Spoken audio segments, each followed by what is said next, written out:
This is not a toothpaste, it's a revolution for your teeth. Remineralized, strengthened teeth, all natural ingredients, essential oils, minerals, salts. Alphavedic Dental Solutions System. That's alphavedic.com/civilization. You know, we're always trying to bring you the best products here that we think will enhance your life, especially if supply chains break down further or if there's some disruption in our lives here. It seems in the news more and more possible, but hey, who knows? Maybe it's a mind game. But what is not is keeping your dental health up. And not a lot of people are talking about this. We always see the storable foods. But what about dental care during these same emergency situations? Will your toothpaste eventually run out? Well, if it does, then what? So like I say, this whole micro gut biome is driven by your oral cavity first. So take a look at what they have, alphavedic.com/civilization. Every purchase you make helps keep our live radio show and podcast on air, bringing you more information just like this. alphavedic.com/civilization. That link is in the show notes below. And as always, I appreciate your valuable time and joining us in this ever and most important conversation as we move forward in our world.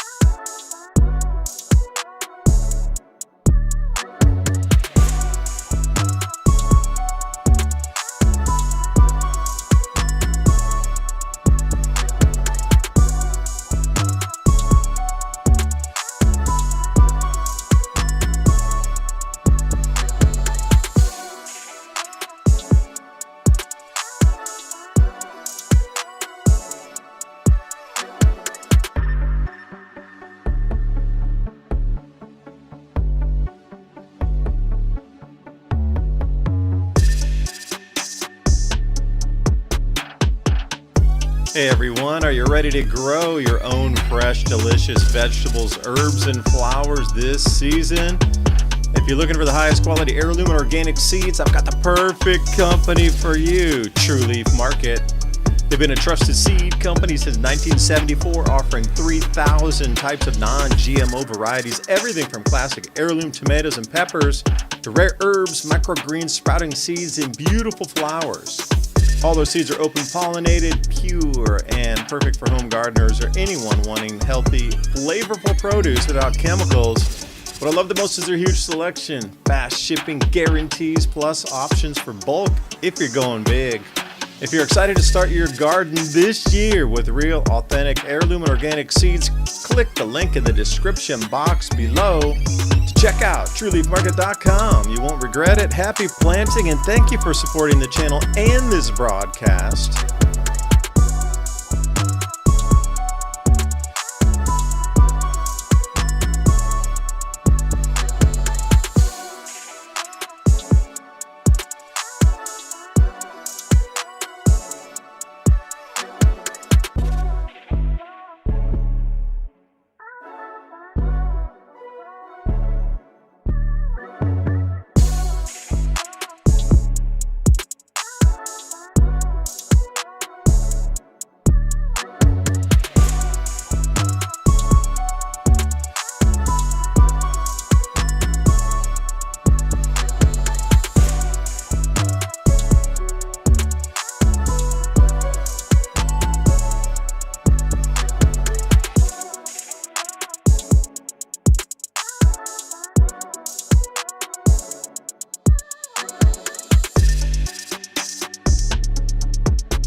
Oh, good evening, good morning, good afternoon, wherever you are in this beautiful blue planet. Emergency broadcast coming to you, Adapt 2030 channel tonight, right along with Civilization Cycle podcast, throwing it all into the bucket because it seems like the weather's being thrown into a bucket as well. We got the freezing rain, we got the sleet, we got the snow, the blizzards. And what's most important to talk about tonight is with the power outages coming, like how do you protect yourself with some of these things? I didn't have enough time to get a full video edited before the live show here. So I'm going to bring you the research I had up to about 8:30 this evening, talking about arrival times, what you can expect, uh, power outages that are expected with this, about how long you can expect to be without power, and depending on how much more north or south this storm were to shift, how much it's going to impact the rest of us. So first thing, talk to the Tennessee Valley Authority today because y'all know I'm over in East Tennessee. So I talked to TVA myself. Scott was very nice. Their media person took me aside for a second here on the phone, and we talked for about 20 minutes. So he was saying that the main trunk lines on those, those high voltage cables that you see way above 100 foot above your head, there, giant tension towers. Those, since the last storms that they had with ERCOT, they now have bulk transmission lines that have heat tracing on them, meaning that they have a line that's going, they have a heating filament that's going along the 500 kilovolt lines. So he's like, that is not going to ice over. That is already meant to be warm enough that when anything were to come onto it, the heat will dissipate and it'll just roll off as water. What he did say was transmissions into localized power grids are going to fail.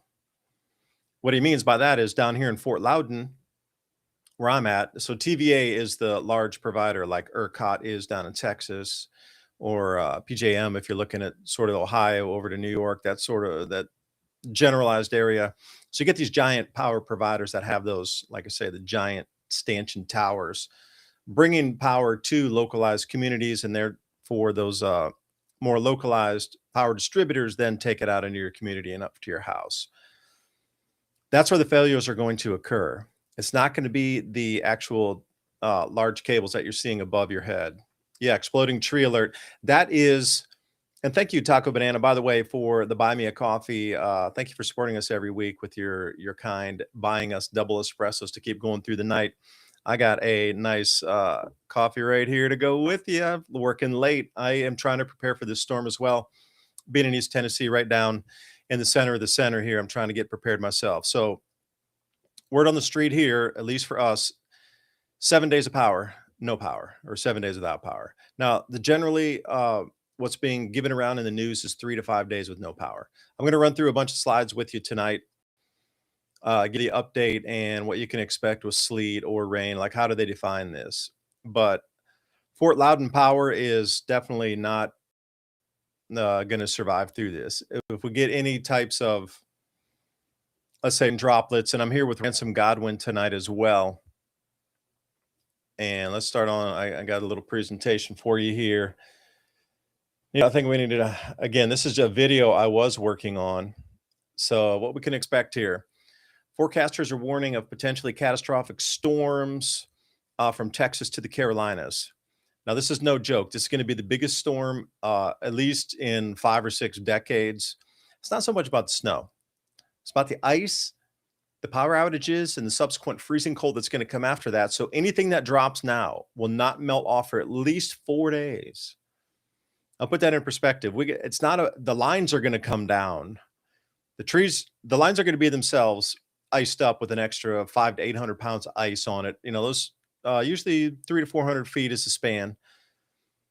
That is going to have an extra several hundred pounds on it. And then you're going to get iced trees falling on that. These lines are going to start coming down everywhere.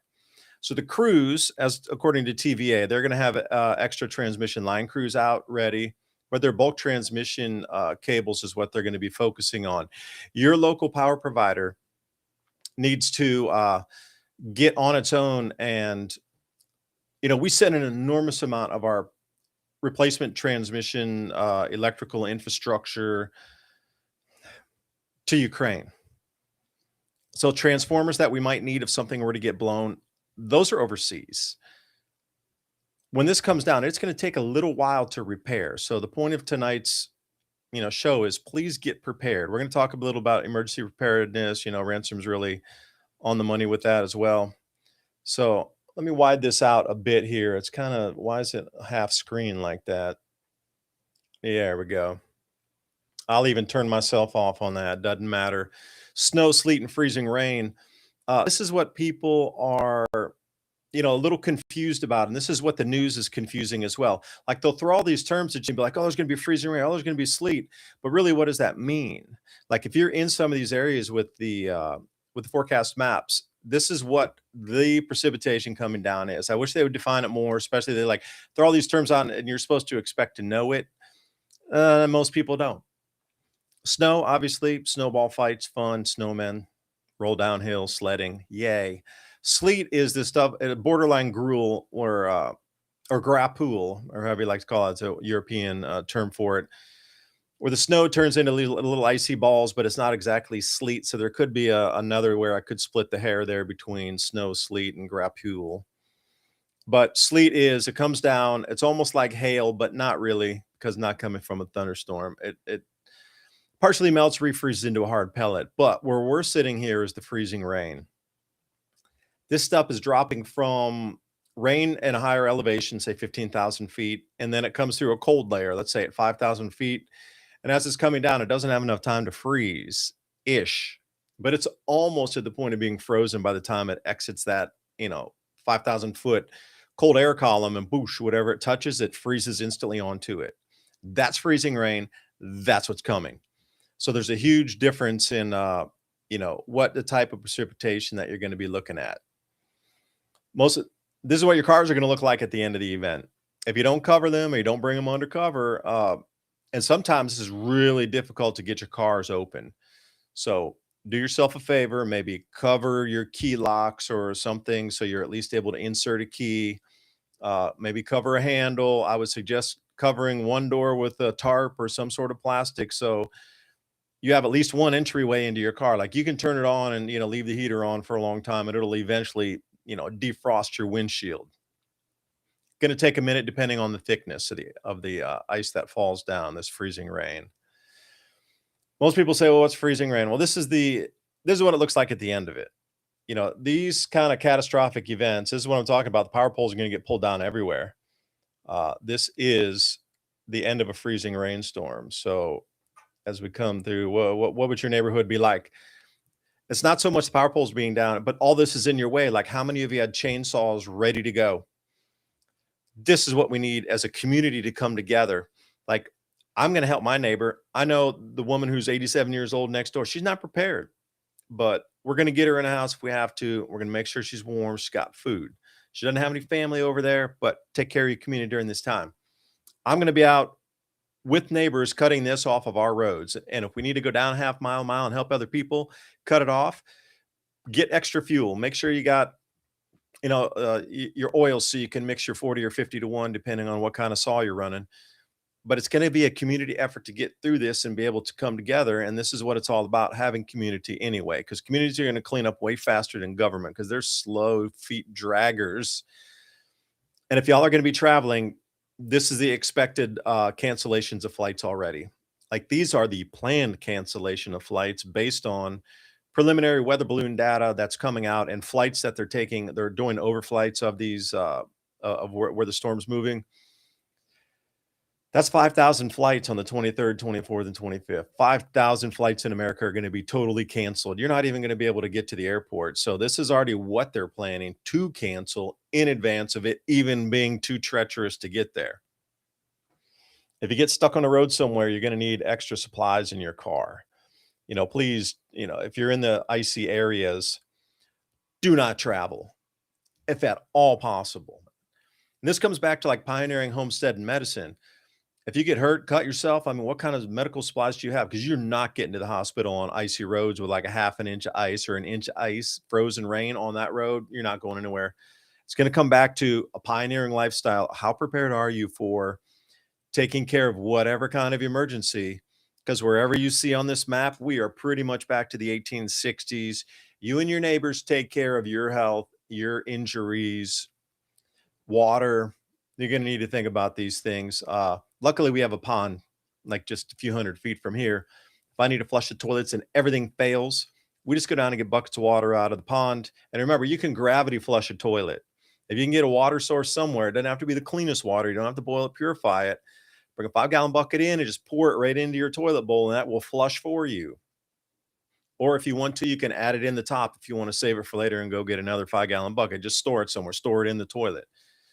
You don't need the actual water running from the city to be able to flush your toilets. You need to be able to gravity feed and flush that thing. So think about that. So here's your ice forecast coming in. Now, I'm going mainstream media first, and then we're going to get into some really incredible graphs here off the European models as well as the GFS models. And I do thank everybody else out there, the weather forecasters from Ryan Maui, Big Joe Bastarde, Ryan Hall, y'all, shout out, Bam Weather. There's just so many out there that I've been following. Thank you for putting the info out.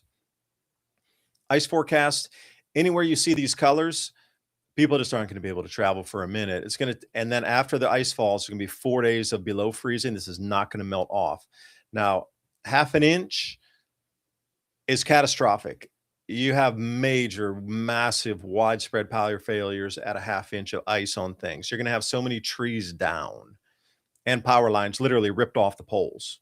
That's going to take a couple weeks to fix. All right. You're looking at a good week. How are you going to keep yourself warm? What kind of food do you have that you can prepare if you don't have like gas, and yeah, if you have propane or whatever. But if you don't have an electric stove, I mean, do you have a generator to plug something in, like a hot plate boiler plate, so you can cook food? We're pulling back in the past here. The Amish, they're going to be fine. The Mennonites, we need to start thinking like them right now. How are you going to do everything without electric? I have a generator. I can fire it up. We got gas. We can cook it up. But if you don't, and how about your headlights? You're going to be running around the house unless you're burning candles. Beware of the fire risk. I got lanterns that are all battery. We can recharge. They're all rechargeable batteries. So think about these things as you move forward too. If you don't have light in your house, how are you going to move around at night? We're so used to flicking on and off the switch. How's that going to occur? So this is the ice steps that they're looking for as we come in as totals here. And that's significant. So Friday PM, this is the progression of it. So Friday PM is going to be somewhere around like southern Oklahoma into, say, northern Texas, Wichita, but then that thing is going to quickly move over to Arkansas. And Ryan, shout out if you're listening up there tonight. Got a buddy of mine living over near there, and he is telling me this yesterday, they were like elbow fighting in the stores for goods, that everything was getting stripped and cleaned out in advance of this storm here. So Friday PM in the evening, it's going to start sort of mid and, past the grow belt here. As we swing into Saturday night, that's going to be into, that area there of Arkansas, southern Arkansas, Louisiana, coming into northern Mississippi, and then it's going to swing over into Tennessee. And this is where we're going to start to see some significant power outages. Again, this is off Fox Weather. They're very general in it. I'm over in East Tennessee, so I've seen so many wish-wash. This whole forecast thing is kind of a game anyway. It's north, it's south, it's going north, it's pulling south again. Like we just really, nobody even knows with our high tech where this storm is going to go.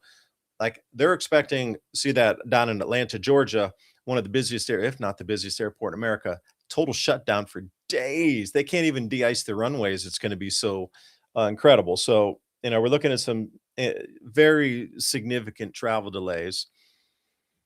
So you see where it says Nashville, if you go to a little bit to the right where it hooks up where that sort of grayish is, I'm in that bottom there of East Tennessee, but that has switched 3 times so far into totally covered, not covered, totally covered, not covered. The power outages, as far as I've been told, like some things I can say and some things I can't say, so I'm going to be very careful not to burn my sources on this one. Mountain towns, you're going to be last to get repaired. You better prepare, to the nth degree.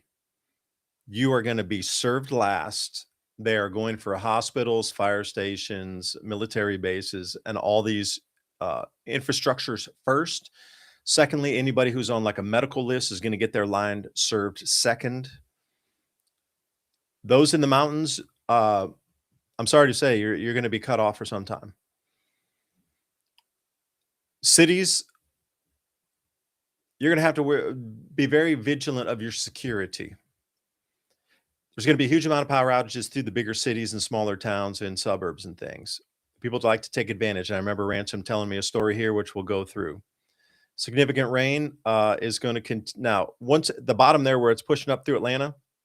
See, Atlanta's been frozen, not frozen, frozen again many times. So this map is an ever moving tapestry of fun colors. So pretty much everywhere in where it says severe, significant, basically this entire colored map is where they're going to lose power to some degree for some lengths of time. Now, publicly, I'm allowed to say 3 to 5 days. Expect it. But read between my lines. You are going to need to get prepared. 3 to 5 days is what they're saying publicly. You might want to get a little, more off-grid ready. That's all I'm going to say.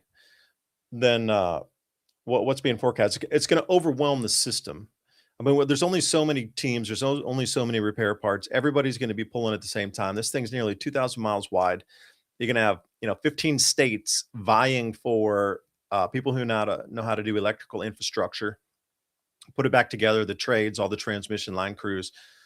The parts are not there. That's the whole thing. The parts are not there. We have given them away. So generally, you expect a catastrophic event like this on a localized area. It might be like West Tennessee, northern Mississippi or something. Shout out Danny, Deep South Homestead down there, if you're listening tonight in Mississippi. Wanda as well, you too. Good to see y'all. Widespread, it's usually very localized. So they can bring in repair parts from other locales and kind of focus and funnel it into a certain area. We have not seen anything like this since the 1960s in such a widespread area. And we're just not prepared for this. We just don't have the repair gear for this. They're going to have to fly it in from other countries to get it to us. And remember, some of these are not on the same system. Like if you're using a DC-AC system, they're going to have to rig it to get it to work. It's going to be on the fly, changing of specifications to fit just good enough to get it to work until we can get something else to repair it. That's the level this is going to. And I'm sitting here going, well, this is not acceptable, And I can't remember if I had another slide in there with some deposition of sleet. No, that's it. That's your sleet map, okay? Sleet is that round hail-like substance that comes down. You can drive through sleet. It doesn't cover everything. It's just like, small, tiny hail. That's doable. We can get through that without even blinking an eye. Snow, Southeast doesn't have snow plows, but they can, people can stay home and wait for the melt, all right? That doesn't bring down power lines. This stuff does. So again, this is the European model here, ECMWF. So you can go to Tropical Tidbits, and I encourage you to go. So anybody out there, it's tropicaltidbits.com. That's tropical and like a tidbit of something. Tropicaltidbits.com. Go to the analysis models. You can scrape up the atmospheric concentration. They'll show you different precipitation models there. You're going to want to go a European model run. There's like 3 different European model runs. Stay with ECMWF. Go to GFS also for a closer in view. This has been changing as well. It's really gotten super high up on the levels here, and then it's back down again. So this is a significant accumulation amount here. I put these 2 maps together. These were 2 different charts from Ryan Maue. Thank you. You can check him out over on X, and Big Joe Bastardi as well over on X. They have these charts up there for you. Pivotal Weather as well is running a bunch of free charts right now. And Elon is going to be letting Starlink go for free for everybody. So thank him for that. So here's our freezing rain. Again, now there's 2 different European models, and they're showing different levels and different accumulations of ice. So again, you got 3 model runs with 3 different tallies on this. That's why it's so confusing for everybody out there. This is the freezing rain that is starting in Texas. Like I said, it's going to be like scraping southern Oklahoma and getting over into Arkansas there. This is the beginning accumulations. This will start occurring on Friday, which is tomorrow. Now, I've seen some model runs pulling it down under, half of what you're seeing here. So these totals in the dark red. I've seen some, the models are all over the place on this. But one thing they're all unanimous on is freezing rain's coming, and it's going to cover an enormous amount of everything. And if we follow these same models out all the way over to the East Coast, then we start to see the mountain areas there. All of you in North Carolina, that were damaged in Helene. You're going to get damaged again badly right now. Please prepare for this. They're not going to be able to get to you for some time. 3 to 5 days is what they say publicly. Okay. You know how long it took for emergency management services to get up and do anything for you in Eastern Tennessee and also up in the Appalachian areas of North Carolina? It is going to be a delay again. Please prepare yourselves. You're going to have to work with your friends and families again. Please prepare yourselves. And if we move along here, the forecast, the precipitation types here, the blue is the snow. The green is just pure rain, and the yellow is going to be more sort of thunderstorms and super, super heavy rain. What you're looking at in that orangey color is the frozen, precipitation that's come down, that freezing rain. So it looks like that striated color, and those bands are just going to continue to morph amongst themselves. So you can watch how this moves out. Now, at the very top, you're going to see the timestamp there. So the validity is on the top in the left, and you can see this will be for the 25th at 0 Zulu, which is Greenwich Mean Time, which is we're 3 hours back of that, or 4 hours now with the time change, 4 hours back. So that'd be what, 8 o'clock p.m. on the 25th. So just roll your time back, and this will be good through and their timestamp. So follow the next timestamp up. It's going to move, and the storm's going to pick up velocity in terms of like wind speeds, and that's where the ice cold comes in right after that. So look at the timestamp from the 25th at say 8 p.m. or the 24th at 8 p.m. coming in, and then as we move through to the next stamp here, it's 18 hours later. But look how fast and ferocious that storm had moved.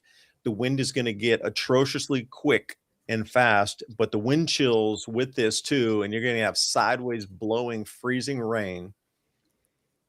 And the wind chills that are going to come behind this are going to be sub-zero in the southeast US. I've seen some forecasts so far right where I live at 6 degrees Fahrenheit, but that doesn't include the wind. So you can see, I just don't know how granular they can get, because I don't know if you can see my mouse, but if you look right there, this little bit that's poking in there of the green, they're trying to get that granular on their models of how that's just going to be pure rain and no ice. But then on other models, it shows it's totally ice covered and not green. So, I mean, again, this is a hodgepodge of everything, the European models. And then we're coming to the snow after that. All right. So as this thing's coming in, it's colliding with the Gulf moisture. You're getting all this snow rolling through here. Percentages or inches you can see on the right there. You can convert to centimeters if you're elsewhere in the world listening to us here. So this will bring us through 21st, 22nd, 23rd, and it'll keep accumulating. But as we get up through the rest of the storm, 22 inches, and this is up in Virginia. So here's the thing about the TVA power grid. Everywhere else that fails is going to try to pull from us down here. And what is that? River. Hey, River, how's it going, man? Heaven Earth down there. They're building the hemp houses down just a little bit south of me. And they're also getting prepared because they're going to get a little more heavy hit than we are. So the snow totals through Virginia. Remember, one thing about Virginia, data center heavy. So when the power goes out, unless they have their own generation capacity, it probably won't matter anyway because most of the internet lines will be down.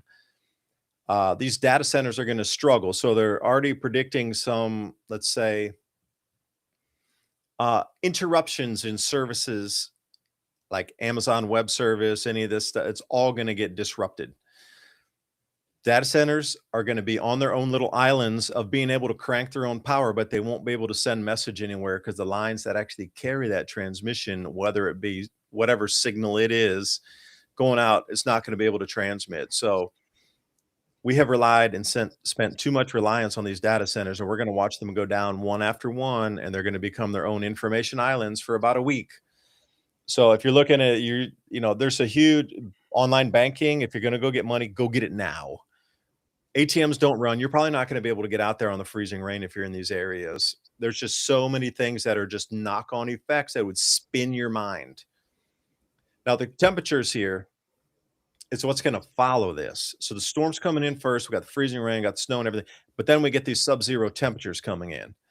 And even down in the Southeast US, I've seen, like I say, 6 degrees Fahrenheit for my forecast, and that's kind of cold down here.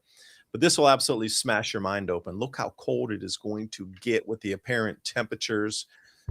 Like up in Minnesota, for example, 50 degrees below 0 Fahrenheit. These are some of the coldest temperatures ever recorded in America for this part of our country. If the models run out, and if they do come through that. So, model is established on they ran this on the 20th, so it's 2-day-old model run. So again, will it hold? That's the whole thing, is will it hold? Because this Arctic front is getting kind of nasty, and that's it. Thank you for sticking with me on that. I do believe most important update of what we can expect. Almost everything internet that you expect to be there will not be there. There's redundancies across a decentralized grid of data centers that are sending information from one point to another. The problem is there's going to be all these snipped and disconnected grids, and just the transmission's just not going to be available. So things that are looped through interbanking, there's going to be a giant divide in the United States. Secure data over satellites, not really. They still send that stuff on cables. Anything that you do online, you can expect disruptions.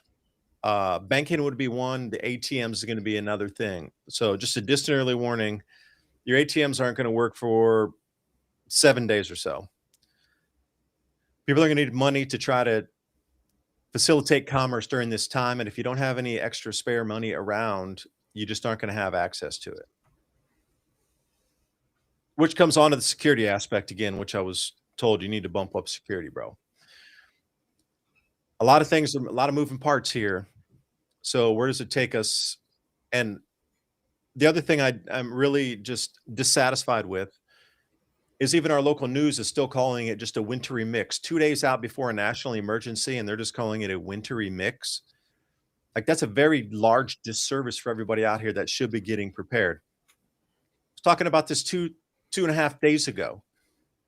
All the people that are doing, independent weather forecasting, we're talking about this days and days and days ago. But our local news, sitting there twiddling their thumbs. So it's going to be a wintry mix. People are going to die because they don't have power. They're going to freeze in their homes. Your wintry mix? Come on. This is the whole thing, is why are so many people now starting to gravitate toward independent journalism versus mainstream media? Well, independent journalism gave you a 3-day head start on what's coming. That's the whole thing, is I'm really shocked that they are not. Well, we don't want to cause a panic. I get it. I understand your messaging. You don't want to cause a panic. But to tell people to get ready that your power could go out to 3 to 5 days, that's the national message now. And you're still scrubbing your thumbs going, oh, it's just a wintry mix. What are you going to do? Tell people tomorrow when the storm is on the doorstep? I mean, hell, all around Knoxville, these stores are getting sold out.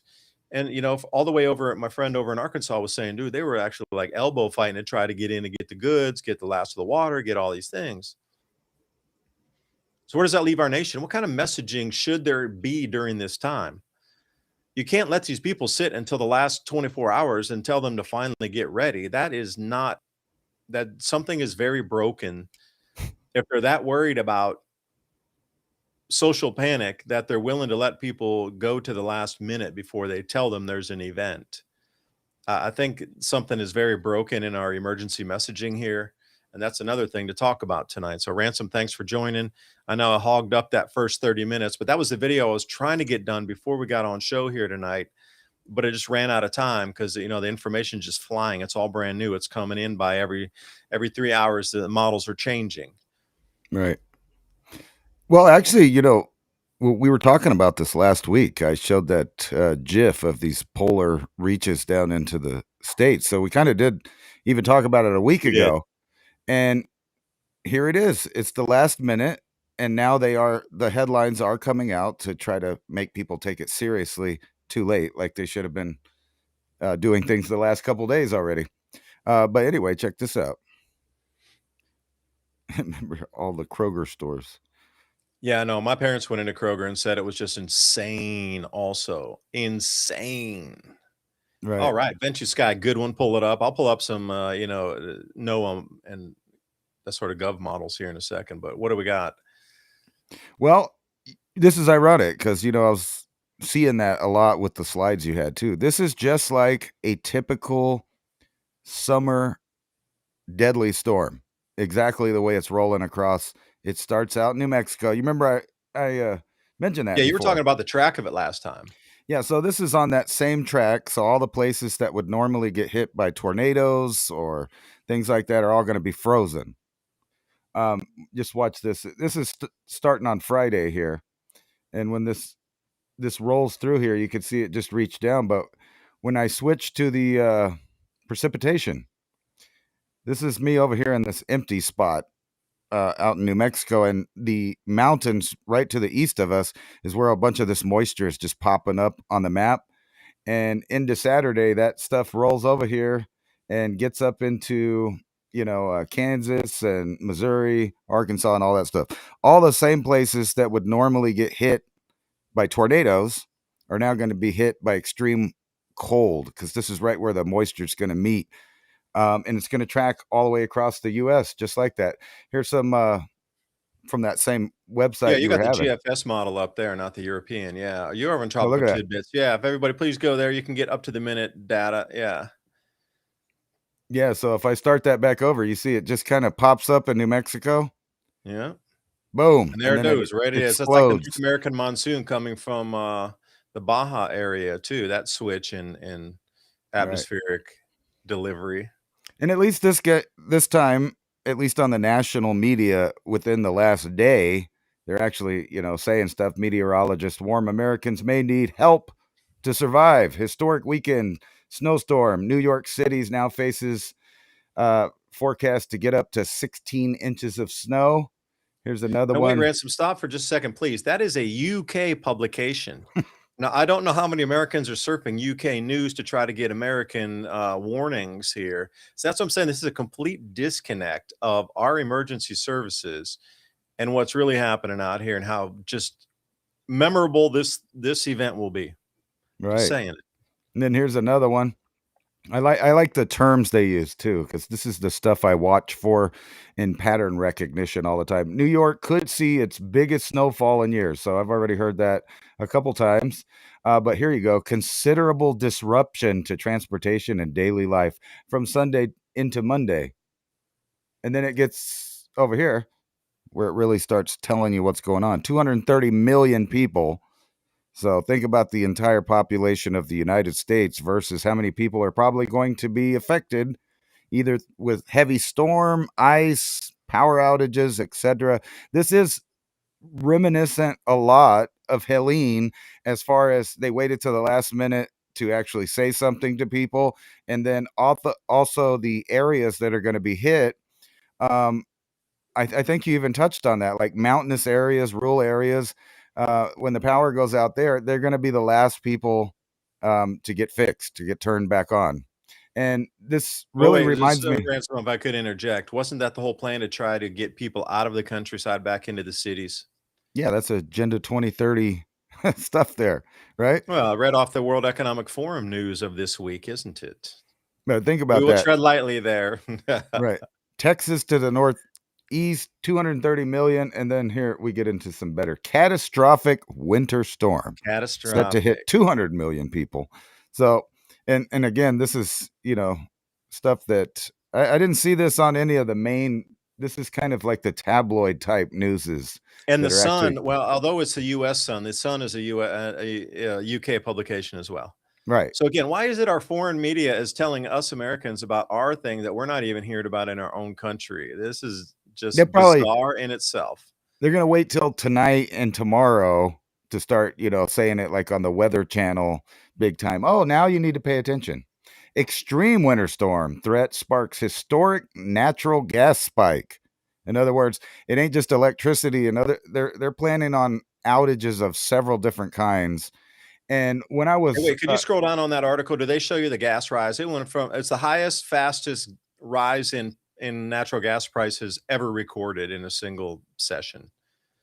It went from Mm. like it nearly doubled in price in a single trading day.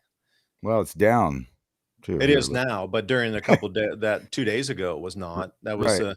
a yeah, biggest weekly increase since 1990. Yeah. Right there, that A second one and, in blue right there in that paragraph. But they don't tell it was the highest on record in the right. increase, the most on record.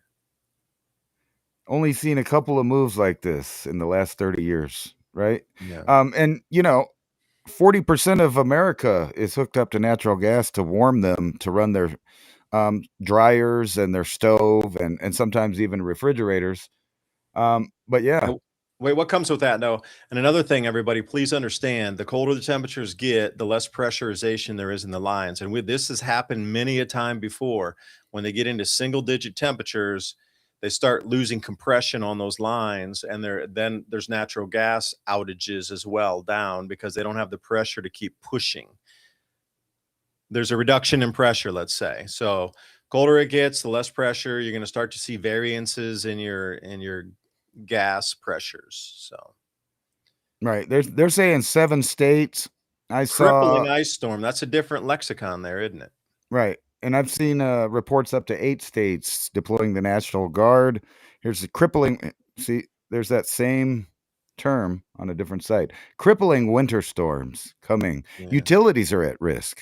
So they are kind of now, late telling you. Here's another one. As winter storms approach, Texas officials say they're ready. They're not gonna repeat the 2021 catastrophe that happened.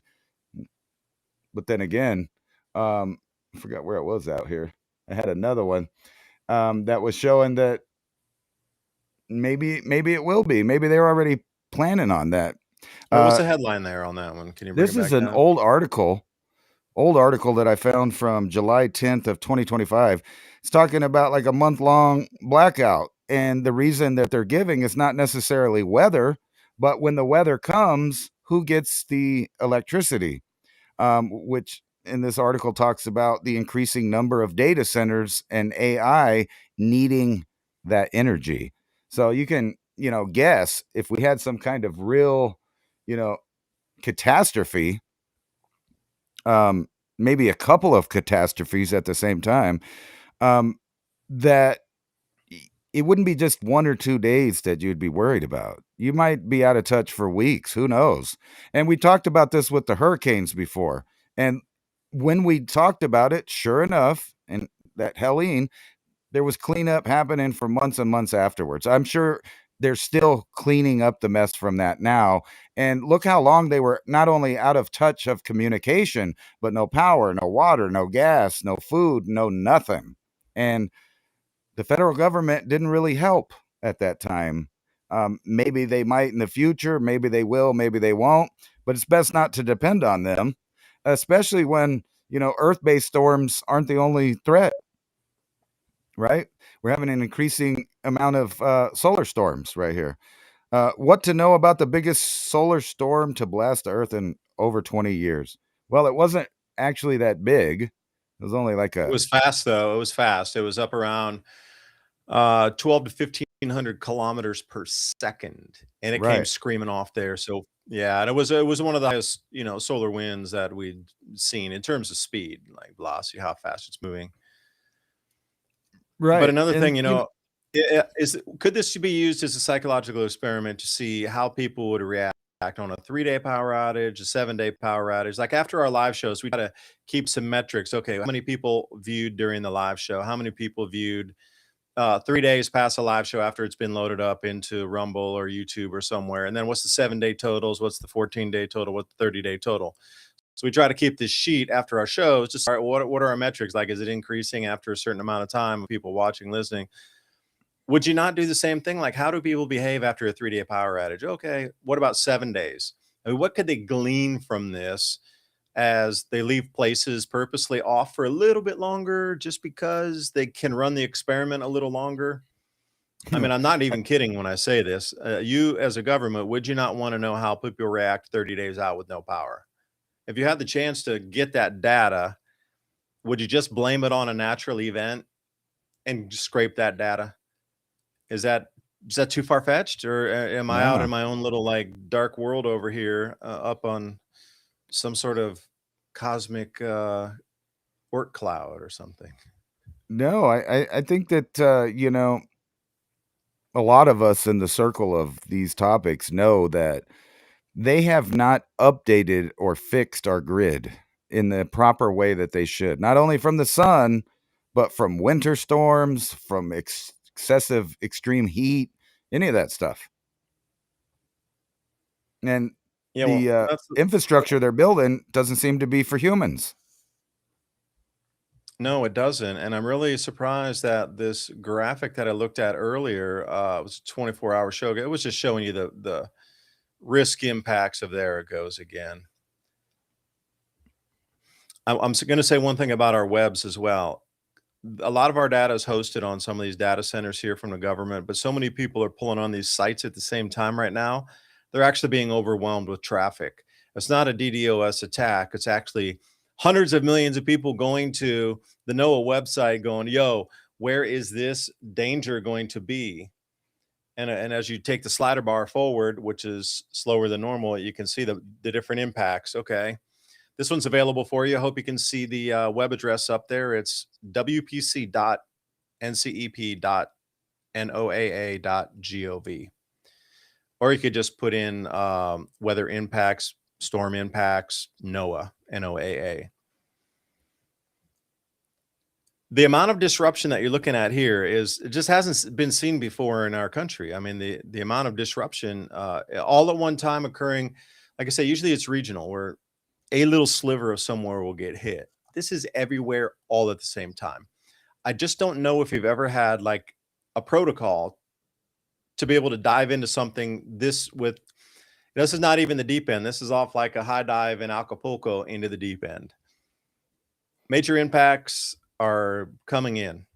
Where you see that dark, more really dark brick color, that is major to extreme impacts. And as you get the coloration moving out into that sort of red and then the yellows and the blues, winter weather area is going to be sort of that blue, drive carefully. The aqua area, get into yellow, that's more minor impacts. Into that periphery, like orange, I wouldn't say it, but the darker yellow, like the really like gold color, that's minor to moderate. And when you get into the red, that's moderate. But once you get into those darker like bricks, that's when we get into major impacts. So I'm looking at this going, whoa, whoa, whoa, that is a huge amount of area. And see, the thing about it is, I'm looking at it in a different fashion. I'm looking at crisscrossing power grids across America. I'm looking at ERCOT over there, PJM up there from Washington west into Virginia, and I'm looking at the TVA, all getting crisscrossed like a sliced cake here. This is what's so interesting to look at this. Don't look at it in terms of states, look at it in terms of power providers. And you notice how they don't give you any more information, too. They should have if you can get out a 7 to 10 day forecast coming off GFS models or whatever, how is our government not able to go, you know, 3 days out or 4 days out, clean like that, and the delays to get in? Okay, there it goes. Is there just such an overwhelm on these sites that our government's trying to you know, give us information that I can't believe it's this slow, and like, emergencies are coming in and people are having trouble even accessing this information in terms of storms, right? Like here's another one. No, this is the newest 250 UTC. Remember, you got to subtract some time. So we're okay. There we go. 342. It's coming around. We'll be around 11. Yeah. 4, 3, 2, 1, 12, 11. Yeah. 5 hours difference. Anywhere down here in this pink or this dark purple here, we'll click on one of those. And winter storm warning, ice storm warning, winter weather. And okay, so here's Memphis, Tennessee. And then you go south, you get in Arkansas, Mississippi over there, Alabama's all this way. So heaviest snow. Now, these are things that you normally don't see in the southeast US, right? Especially when you're coming down into what's that, Mississippi here. Like you Right. just don't normally get this kind of, Pretty low. yeah, pretty low, significant levels, elevated ice storms expected. So the highest level extremes like northern Mississippi is just going to get pelted. They're not used to this cold anyway, but nothing's hardened for ice in any of these southern states. So what I'm saying is What they're telling you in the news of 3 to 5 days is what they're telling you in the news. You might just wanna get ready for a little bit longer period of time. Right. The amount of damage to the actual physical lines, it's not like resetting a switch and, doing something from a remote thing because the computer or something is the transmission line's off and they need to reboot some system and reset a system here and there. We are talking about physical infrastructure damaged and ripped. Once it falls off, perhaps it's a simple disconnect, but most of the times it's a catastrophic failure, is what they call that when your equipment's damaged and it can't even be like just rehooked back up or even rigged a little bit to hook back up. Catastrophic failure on the line, which means that they need to put and install entirely new parts to get it to work again. There's going to be, I don't even know how many thousands, hundreds of thousands of catastrophic failure points across all of these lines in these areas. Like the ice storm warnings here, you just don't see this stuff in Alabama, too. I mean, it's just so rare to look at this map. Like you are literally seeing, and this is only for today, this is going to gravitate east. You're looking at literally once in a lifetime, and I would say that, and let's say we live to an average lifespan being 80 to 90 years now, you're not gonna see this again in your lifetime. Unless we're heading into some sort of grand solar minimum or some sort of, magnetic field decline that allows these weather flows to come in, these jet stream flows to continue to do this. There's a lot of sudden stratospheric warming events. It seems like the Arctic air is continually being knocked off this year. Nothing's locking in place over the Arctic anymore. So there's two ways to look at it. Yeah, it's CO2, it's warming the planet, it's causing warm air intrusions in there, it's knocking the polar air off. Or our Earth has established a new magnetic field point, and that is the new North Pole, and it's trying to reestablish itself over and around that. And what we're seeing is a new North Pole being established magnetically. And that's the reason for the continuous knocking of what would be stable patterns off kilter onto the side. You be the judge, and which one would be easier to sell to the public without scaring them would be the question, I guess. Again, it's all about fear factor and continuity of government. There's only two things happening at the same time. You know, I lived through one time here in Alamogordo, where I live in New Mexico, where it generally the most it gets cold in the winter is maybe in the single digits, and that's with some pretty heavy winter, we'll get in the single digits, not up in the mountain, but down in the valley. But one year it froze probably like 10 below for like one day. The entire town had to go buy new plumbing. I mean, everything was shut off for 3 or 4 days because everybody's plumbing was busted. The wells broke, like all of the piping. None of it was built for that kind of cold. And then, you know, when you compare that with another time I was in Arkansas when a ice storm rolled through there, froze the trees, froze the power lines, the power was going out. You couldn't use the roads. They were completely covered in ice. And then it would slightly unfreeze during the day, and then the next night would be worse because it would rain again and then freeze again. So you'd have another layer on top of that. Within the first 24 hours, there were gangs of people with ATVs robbing convenience stores and other retailers. Um, my point with that being, if you have an ATV anywhere in the South there, you're kind of ahead of everybody because you can still travel, especially when it's that really hard frozen ice. That's no problem, even snow, whatever. So you might want to get all of your stuff together. And a minute ago, you were talking about those frozen doors. Yeah, and And deflate your tires as well, too. this is what you need for that. I'm not being locked out of my car. The No, I mean, preparation prepping comes in all forms, man. Comes in all right, forms. just little simple stuff like that. And, Hey, wait a second. I got it. There was a comment here talking about Walmart, and where did the comment go to? I can't find it. Somebody said, I'm just going to go down to Walmart and buy a charcoal grill, I can kind of cook out in the afternoon there. And I'm going to get a bunch of briquettes, and then I can put wood in it, and I can get. I'm like, okay. So first of all, I wish the comment disappeared. I can't find it. But thank you for the comment on that. First of all, there's probably one, maybe two maximum at any Walmart. If we were in the middle of summer, maybe there'd be six or eight. We're in the middle of winter. They got rid of all that stuff. You might have one to two grills, and they're probably already gone. Secondly, bringing on that subject, cover your wood. Cover your wood. If you have any hardwood, you might even think about burning.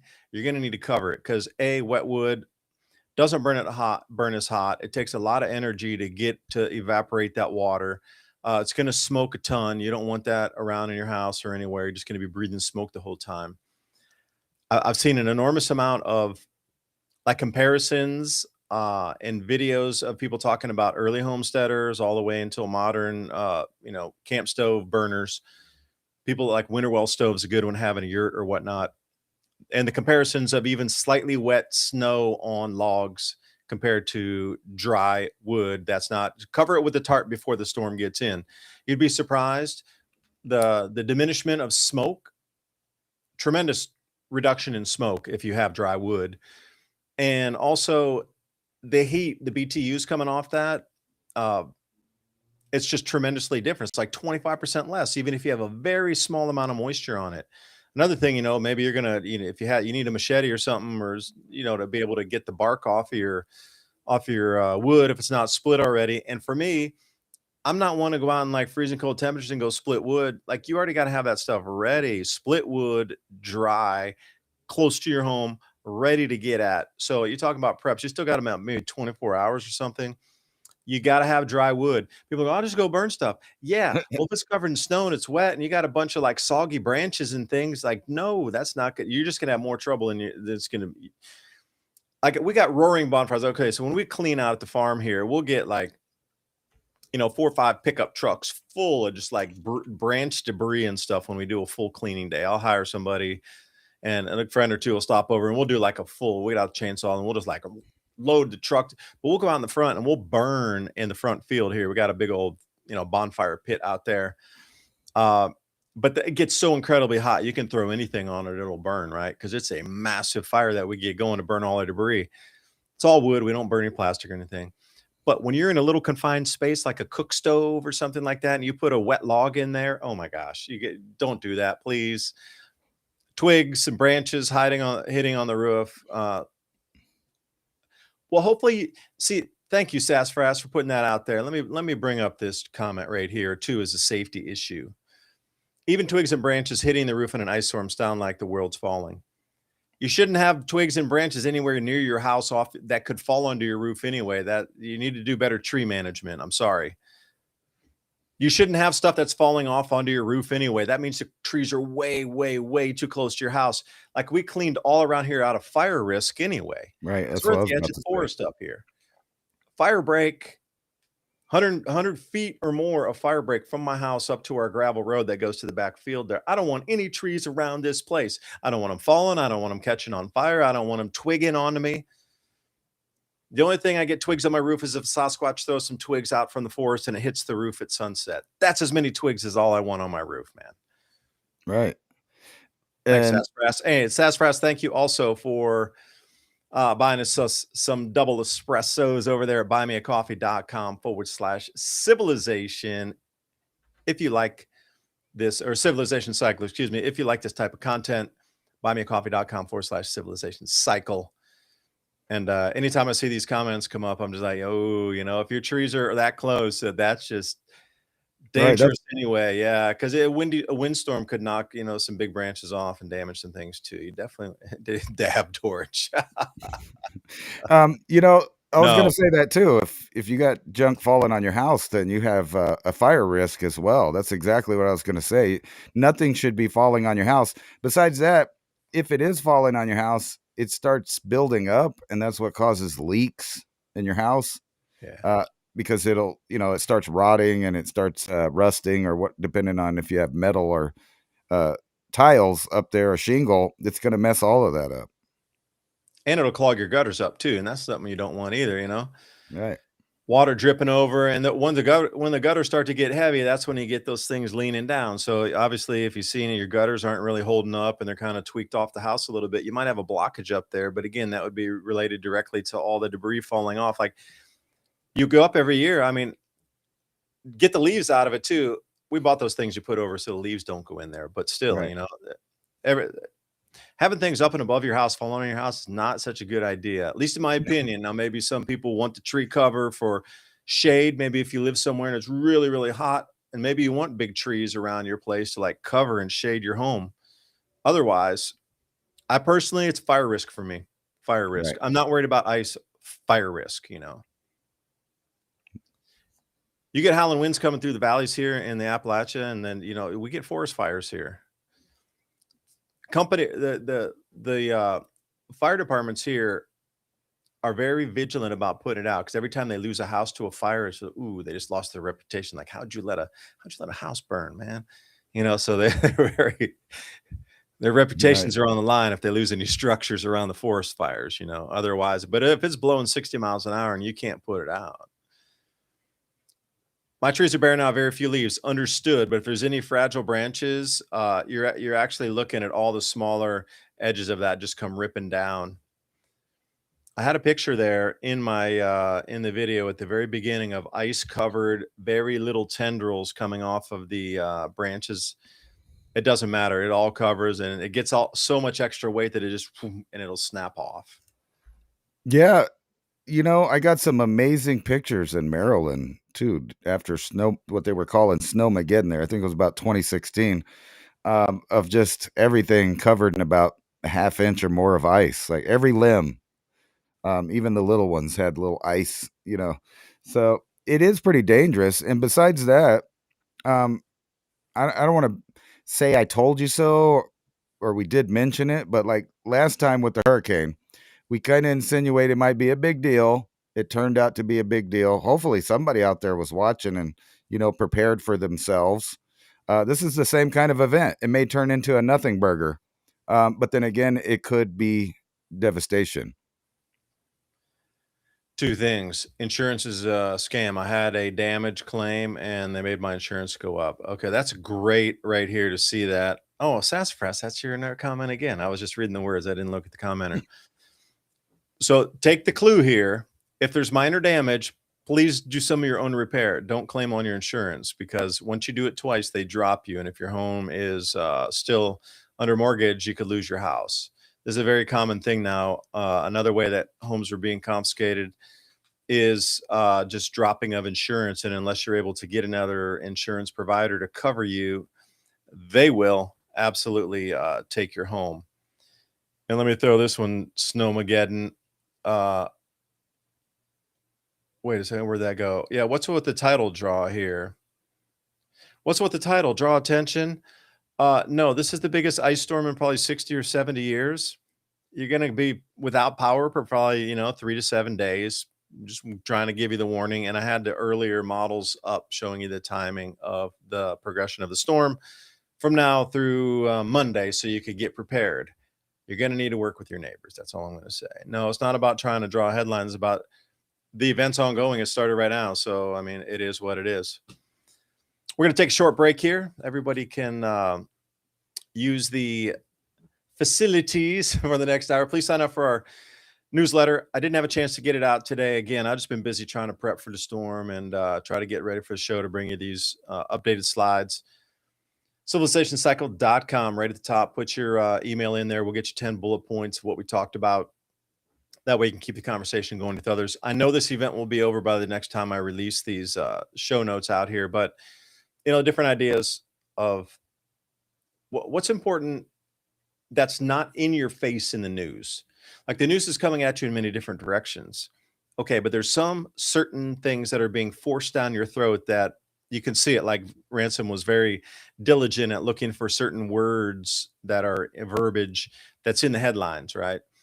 But the news that we consume every day, there's a certain genre of it that's being forced and like, throttled down on you. What's outside that though?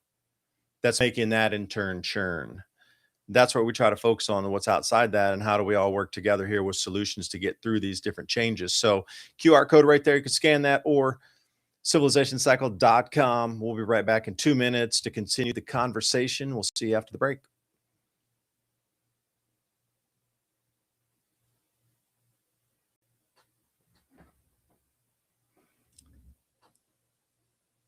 The gift of stress relief. Rest well, wake clear-headed, melatonin-free sleep snacks.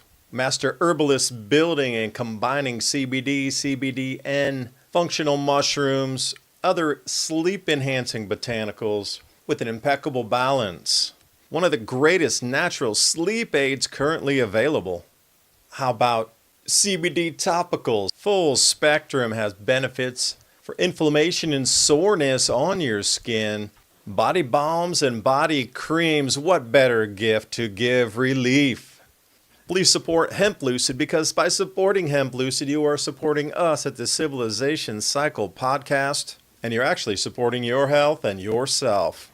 Click on that link in the description box below the video, or tell them that the Civilization Cycle guys products you love, the 72-hour emergency food kit from My Patriot Supply. Not only emergency food, but camping food, and you can prepare that through the week as well. 20 delicious just add water meals. Think about creamy mac and cheese, hearty chili, sweet oatmeal. 2,000 calories a day. You need the calories. You're going to need to think and move. And the mashed potatoes, easier to make than oats, and you can add your own flavors. Goes with anything. For less than a couple of takeout meals at a fast food restaurant, get real peace of mind. And a real question to ask, how long could your family eat without leaving home? My Patriot Supply, click on that link in the description box below. It helps the channel. Truth is hard to say and hard to hear. Most people choose silence. We choose to speak. Your support of our sponsor keeps the Civilization Cycle podcast on air and giving us the courage to keep digging. That link's in the description. We've been told that tooth decay and gum disease are inevitable, but what if they're not? What if everything you've been taught about invasive treatments to restore your smile was a myth? As a bio-trained physician and herbalist with over 40 years experience, I'm well aware that teeth are living tissues that connect to every other part of the body.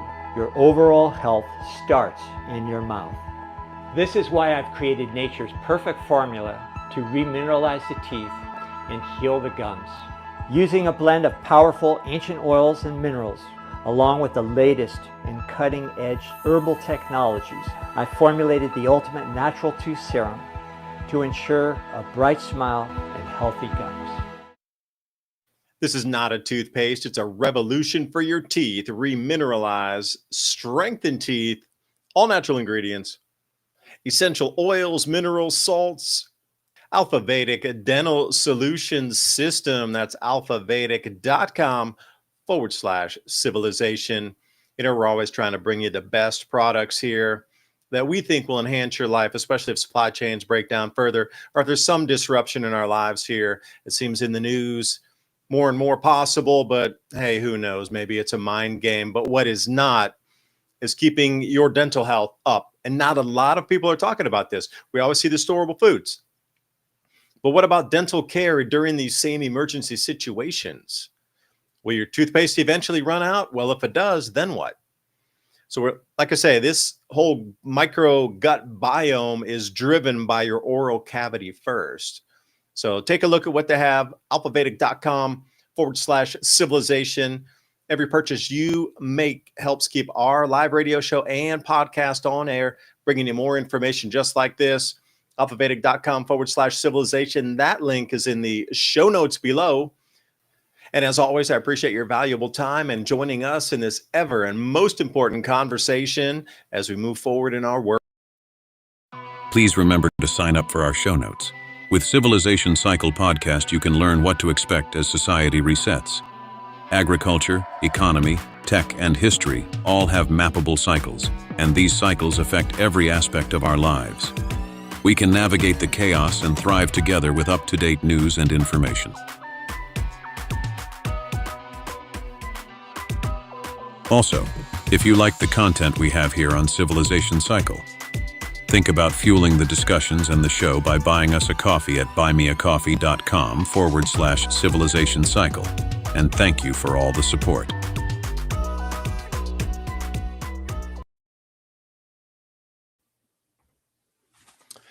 Welcome back for the second hour right here. The Civilization Cycle. And as I was on the break, I was thinking about snow for a moment, and I have the Rutgers Snow Lab for you here.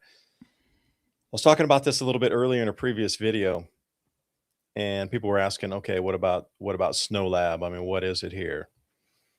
So if you go to climate.rutgers.edu, this will show you the different amounts of snow and snow totals. So currently on the snow total on the left there, that is how much snow is covering in the Northern Hemisphere. December of 2025 in the blue, and that'll show you the departure. But where it gets kind of interesting here is if we come on to the monthly anomalies, you can go by the different regions, Eurasia, North America, and the Northern Hemisphere. So if we come into North America itself and you look and say, well, generally they're showing you that the snow itself in terms of the amount of total snow cover is down. And I was thinking, okay, that's pretty interesting. Why don't we come to the seasonal extent right here? So what we're looking at with seasonal extent, and it's pretty intuitive when you're clicking through some of these. So generally on a trend, that black line is the trend line. We're getting more snow in the Northern Hemisphere during the fall than we are during the spring. Now, if you notice the black line, you'll see that we're on an uptrend here for the Northern Hemisphere in the fall. So moving forward, you can just generally expect we're going to get snowier and colder beginnings of winter and fall. But if we look at spring, it's the complete inverse. So as we come into spring, there shall be less and less snow. So if you're looking for light at the end of the tunnel, hopefully this is the last Arctic outbreak that we will get for the rest of the year. And as we come forward into February, it starts to get a little warmer down here in the Southeast US. You're going to get some days that'll peak up into the 70s, during February. But when we get into March, you can just expect less cold and less snow. Generally, as well, across the entire Northern Hemisphere, it just seems there's less snow in the spring. So I would just be an inquisitive kind of person and say, what's causing less snow in the spring, yet we have more snow in the fall? I mean, you can't have both of one cause causing one to do the other. Okay. So if we're talking about in terms of CO2 warming, we should get less snow, but we're getting more snow in the fall. Now you could just ping that one chart and be like, look, CO2, we're getting less snow. It proves it. But then I'd flick you over here and go, wait a minute, we're getting more. And then some oblong excuse like, look, the warming causes more snow because there's more snow. And I'm like, wait, well, there's less snow in the spring. Well, the spring proves that it's not. These are the kind of debates you can get into people with. So if we're looking at just generally in the winter, what I see is since 1967, so that's almost 60 years, it's generally stayed the same. That black line there, it's generally increasing slightly. No gigantic above or below the norms, except where pointed out on the chart for me, 1975 and 1981. That was so many years ago that the culmination, we were down still in the 300 parts per million range. We weren't anywhere close to 400 parts per million in 1981. So you look at these outliers back then and go, whoa, what really caused this disruption in snow? But if we spin around the globe for a second and then we start to look at Eurasia, which is from the Bosphorus going back toward China over there through Kazakhstan and Russia, this sort of thing, Eurasian snowfall extent, increasing there as well in the fall. So we're seeing two locations on the planet where snowfall is increasing during the fall. This is just generally a trend that's going to continue. It's been like that for almost 60 years. I just don't see it spinning off course here. But again, what do you see there too? That matches up. Spring Eurasian snowfall cover is also decreasing, just like our overall snow cover.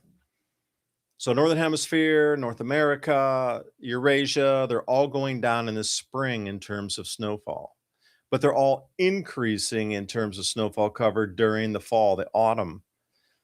So these are kind of things that are outliers and just interesting to look at some of the data here. So this is winter in North America, and you can see, except for like 2024, it's been generally an uptick in snow. There's been some outlier years, as you can see there. What's that, about 1979, and then 2011, super crazy snow.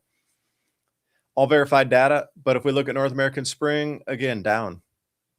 So we got North America, Eurasia, Northern Hemisphere all down in the spring, yet all up in the fall. So, what accounts for this is the question. As we come into the second hour here, a lot of people say these storms are being driven, and the center mass of the Arctic vortex is being knocked off, and that whole thing is because of CO2 driven climate change. But we're having two different, completely dire, 180-degree opposites happening here. More snow in the fall, less snow in the spring. So, you can't have both narratives covering both of these, right? So they try to like spin it in different ways.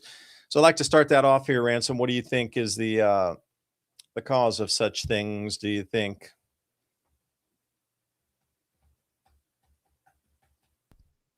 I don't, I think we're just going into a total different long-term cooling cycle. I don't think it's about CO2 at all. And if you really think about what you were talking about there, we're talking about more snow in the fall, which is not going to freeze.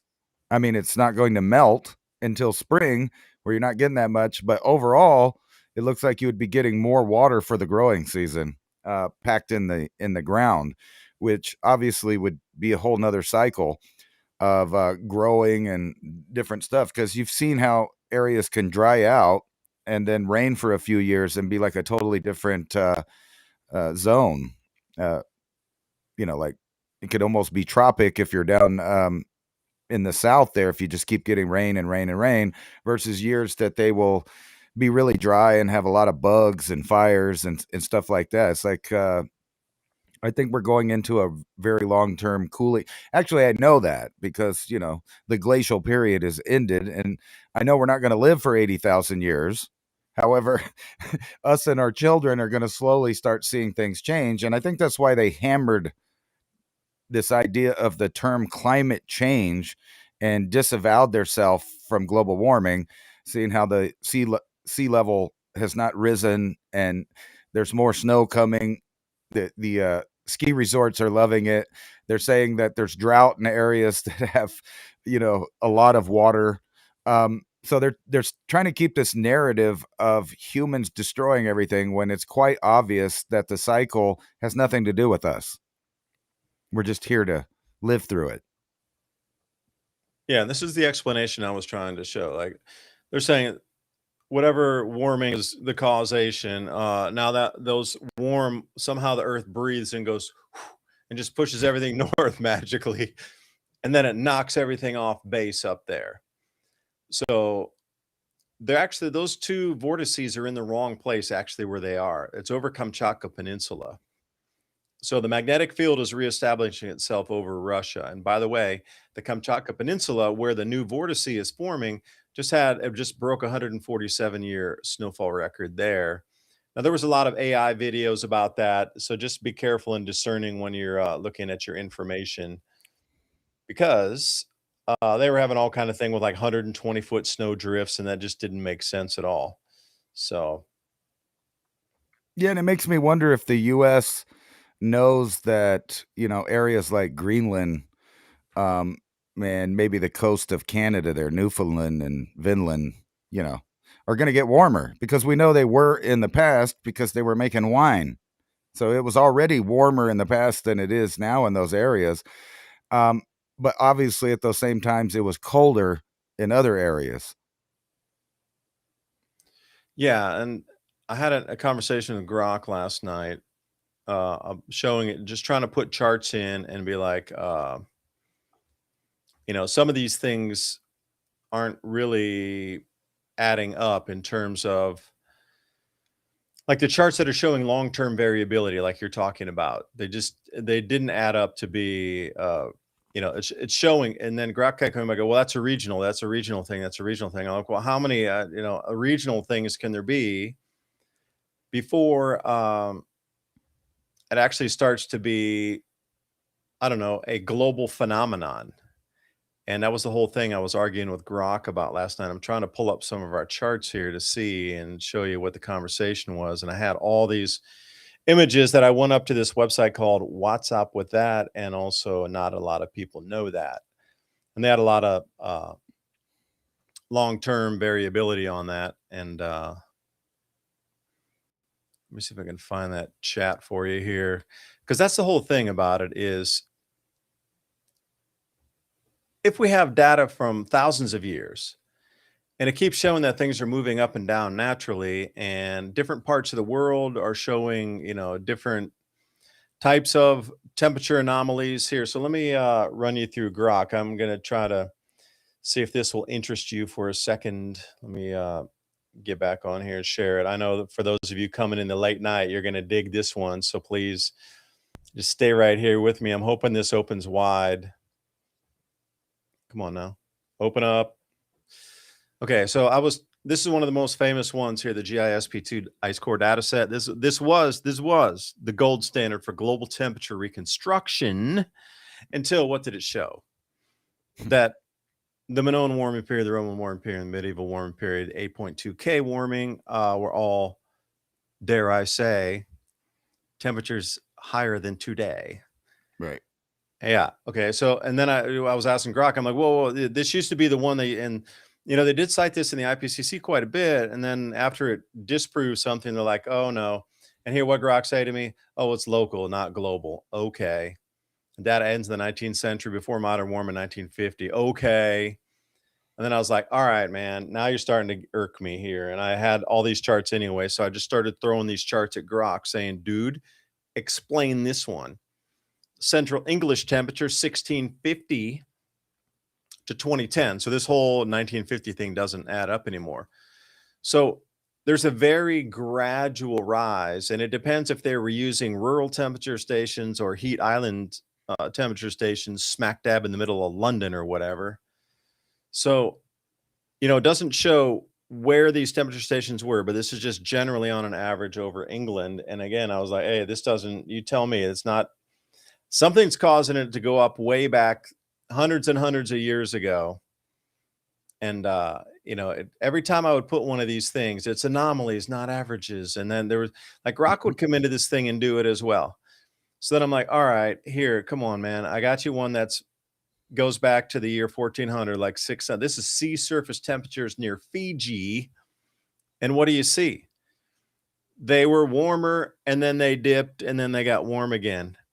Has nothing to do with us. I mean, you can't tell me that 600 years ago, we were affecting ocean temperatures. And if you look back then, it's actually warmer than it is today on both those charts, right? This is sea surface temperatures. Right. And all peer-reviewed research. And this Grok was good at knowing even where all these reports came from. But when you start to look at leveling temperatures declining a little bit, and then that subsequent drop during the little ice age and then pop back out again. But, my little mouse will show you that way back then, things were different than today. And what does it say? I was talking about panel E, the key findings. 1370 to 1554, anomalously high, linked to strong southwest Pacific zonal meridional gradient, meaning the wind patterns, how it was pushing water in a certain to create upwelling or downwelling. Right? That's all the whole thing about La Nina and El Nino, same thing, Pacific zonal. And then the little ice age influences. What caused that, by the way? Not sure. And then it got warming subsequent again. So recent decades exceed. Oh, wait, what do you mean exceed? We just looked at the chart. Now, what do you mean recent decades exceed that? Are you kidding me? It's clear as day on the chart. They did not exceed where we sit today, right? The only place they sit exceeding is where that black line was just drawn by someone with a crayon at the end there. Otherwise, the year 2000, where it ends, the chart ends there. So, to add extra information after the studies have already been done, a little bit disingenuous as well, So then I come down here, and this is from Quaternary Science, and this goes back some, 4,500, almost 5,000 years. But you can see right around that 3,000 years before present era, we start to sea surface temperatures again warmer, 4,500 a year. Sea surface temperatures. So, there's a lot of things that are sort of natural variability, and Grok was trying to keep up to convince me that everything was, well, the lower sea surface temperatures because it was some variability, but everything from now absolutely has to be, everything is just us. And I'm like, wait a minute. It was all natural before now. And then suddenly things just denial it. Cause I'm like, why does my channel keep getting flagged? Why does it keep getting flagged, man? So, the essential English temperatures and, again, I would say, all right, well, I found another chart. Can you help me differentiate this one? New York City, speaking of the 16 inches of snow, 1880 all the way until now, I see more of a general trend of nothing, no trend. It's flat. So the highest max temperature, and again, what Grok trying to feed me? Oh, this only shows you the highest maximum. So it doesn't apply. This does not overall temperature. This is just the highest maximum. So this chart is totally unusable because it just reflects the highest maximum temperatures. It had nothing to do with the total overall temperatures and the natural variability argument. Single station extreme metric. Okay. Again, they're coming back. CO2 hasn't pushed the absolute hottest days, but sort of is maybe. And then I was looking at, this is a goodie here. This is the tree line height in meters altitude. So if it gets really cold, the tree line is going to go down in altitude because trees can't grow in snow too well. I mean, there are certain varieties that can. The change then height of the upper tree line, this is in California and in the Alps. So we got two locations showing the same exact thing on the same exact timeline. Something's cooling, trees are going lower. And what did Grok say to me? Oh, those are just regional. Those are just regional. The White Mountains are regional. Everything Regional, ever and then discovered look at this. was regional. These are all just regional proxies. So it doesn't show that there's any correlation halfway across the planet showing the exact same thing happening. Nope, it's just a regional proxy. And Right. I might have another one here for you. Let's see. The mean annual air temperatures. This is in southern Sweden, and this goes back 10,000 years on the left side before present. So like 12,000 years prior, coming out of the Younger Dryas. We rise out of temperature. We get to that maximum spike probably around 88,000 before present, somewhere around, 9,000 years ago. And then again, this is determined to be just a regional thing, a regional just blip in the radar. Regional.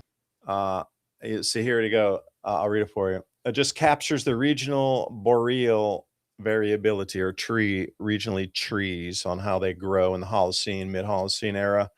And I kept getting this over and over again. I'm like, wait, explain these graphs to me, dude. And then it started talking about, well, Southern Hemisphere. Okay, I got a Southern Hemisphere graph for you. You've got New Zealand estimated mean yearly temperature since the last ice age. This goes back like 30,000 years on there, 25,000 plus. Right? And what does it show you?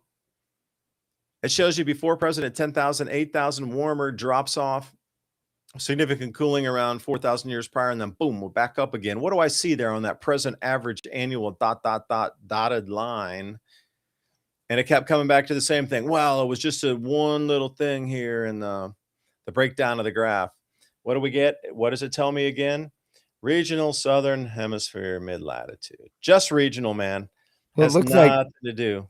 It looks like regional was happening worldwide, just regionally warm everywhere. Right. Well, that's the whole thing is they keep trying to deflect by it's just regional. But when you start to put all these pieces together, and here's a Berlin station going back to the 1700s, what do we see again? It's kind of flatlined. Right. And it just happens again and again. I get the regional thing, but it's happening all the time, every region. So, I'm just trying to extrapolate data further back. And then all the English data stations too. Winter, spring, summer, central English temperatures back to 1650. What do you see there? I just see kind of a flat trend. I don't really see much of an up of anything. If anything, you can see some outliers way back around like 1740. Right. All right. And I think I only have one more, then I'll quit boring everybody with my geeky chart thing here. So then I started to argue with Grok, like, dude, you can't tell me that it's all regional. Come on, man, you're lying. Come on, dude. And then I started talking about the next ice age or grand solar minimum. And it starts talking about TSI, and I'm talking about temperature.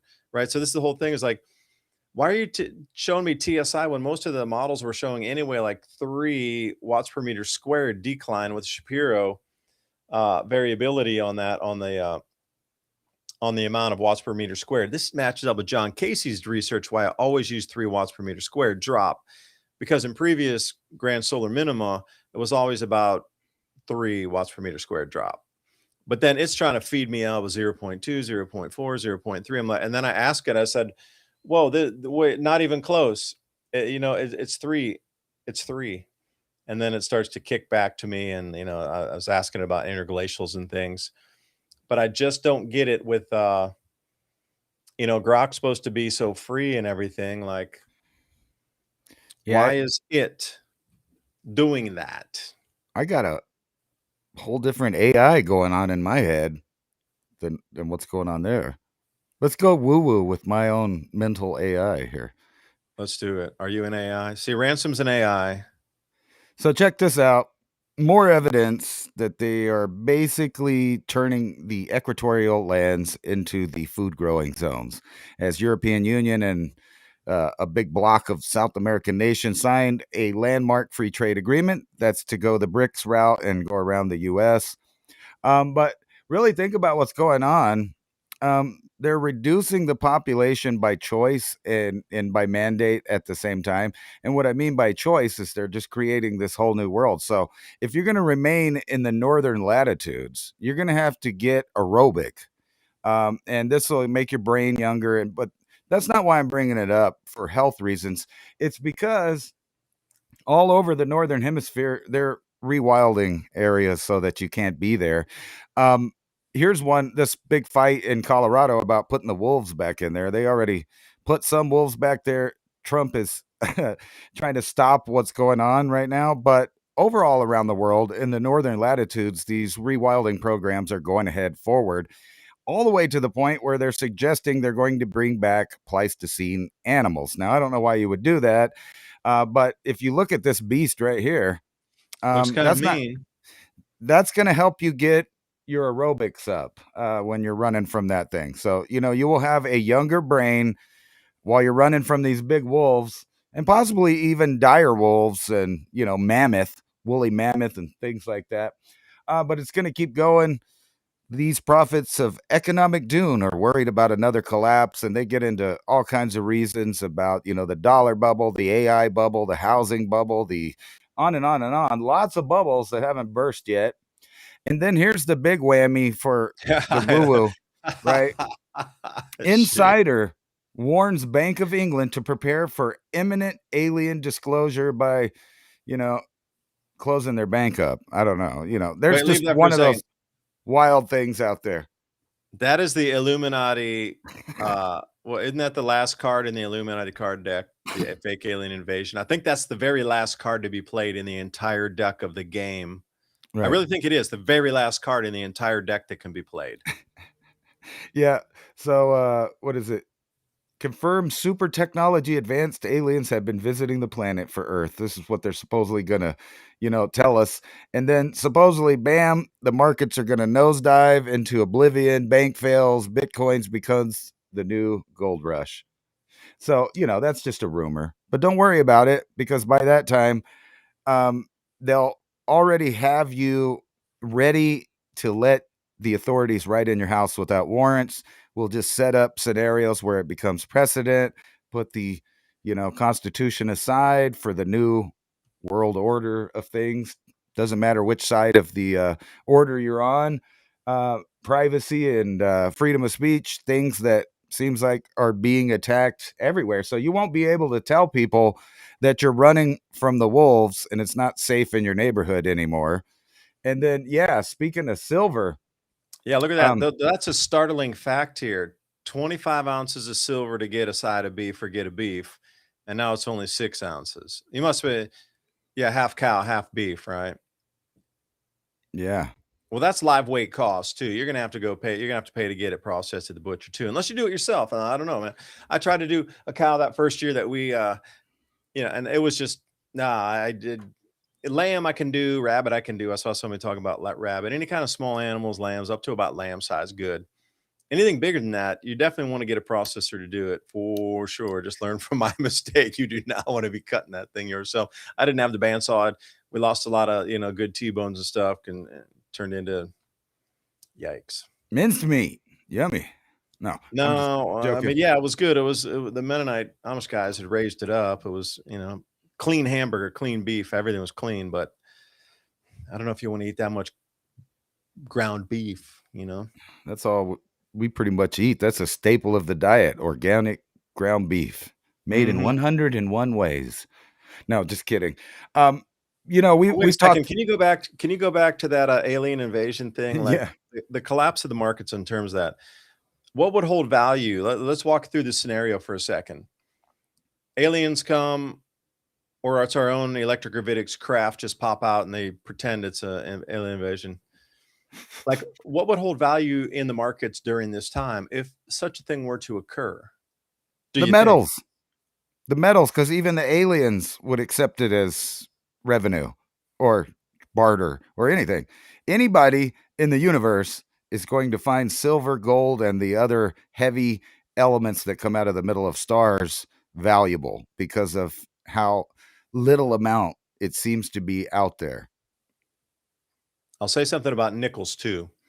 U.S. government is going to start, or I shouldn't say start, but they're going to stop producing nickels. Now, I didn't know this either. There's a little fact for you. In a nickel, there's, I think it's 80% copper and 20% nickel in the modern nickel. But if you go back previously, there's actually 100% nickel in the nickels, right? It's like the pennies. If was it 1983 and prior, it was 100% copper. After that, it's a zinc copper mix. So currently, the price of copper in the nickel is about 15 cents. Nah. Just throwing it out there for people because your pennies are worth about 4 cents now, or they're about how much is a pure copper penny worth these days? 4 cents. So some people are talking about just getting trash cans full of just that kind of change because in the future it will be traded for its weight far more than the metal value. So you're actually being able to buy a commodity at 3 times cheaper price than you would be and then eventually if you're able to sell 500 or 1,000 pounds of coin that have gone out of mintage, you're not breaking any laws at that point. You're just selling the copper weight, which could be 5, 10 times price higher than it is today. Right.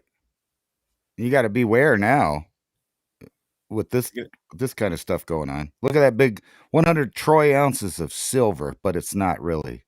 I know, but that's crazy because that's an authentic Engelhard stamp bar from back in the day, right? And they were Right. so clever to be able to put Yeah, that in there in the center. Something must have been off on the side of it where they refilled it and they couldn't get the camouflage right, putting the silver back to make it blend. Maybe that's how they noticed something was off on it. right. Because that is a real bar. I've Well, it seen a probably fair few of them, and that's a real bar, but they just did something to the side of it. it's probably going to weigh a little bit different too Mhm. for the exact size because they put that other metal in there. But it's going to be hard to run. It's going to be hard to be aerobic with pockets full of silver in the northern hemisphere when you're running from the wolves and things, literally, quite literally, in the snow, in the frozen snow, running. But they know that it's no big deal because you're going to get loaded in a simulation now, so you don't have to run from wolves. Well, I'd prefer to run from the Oh, wolves. that's not even the right one. That's the Civil War brainwashing. So, we'll Oh, just skip to silver's up that. at $99.29. What? Yeah.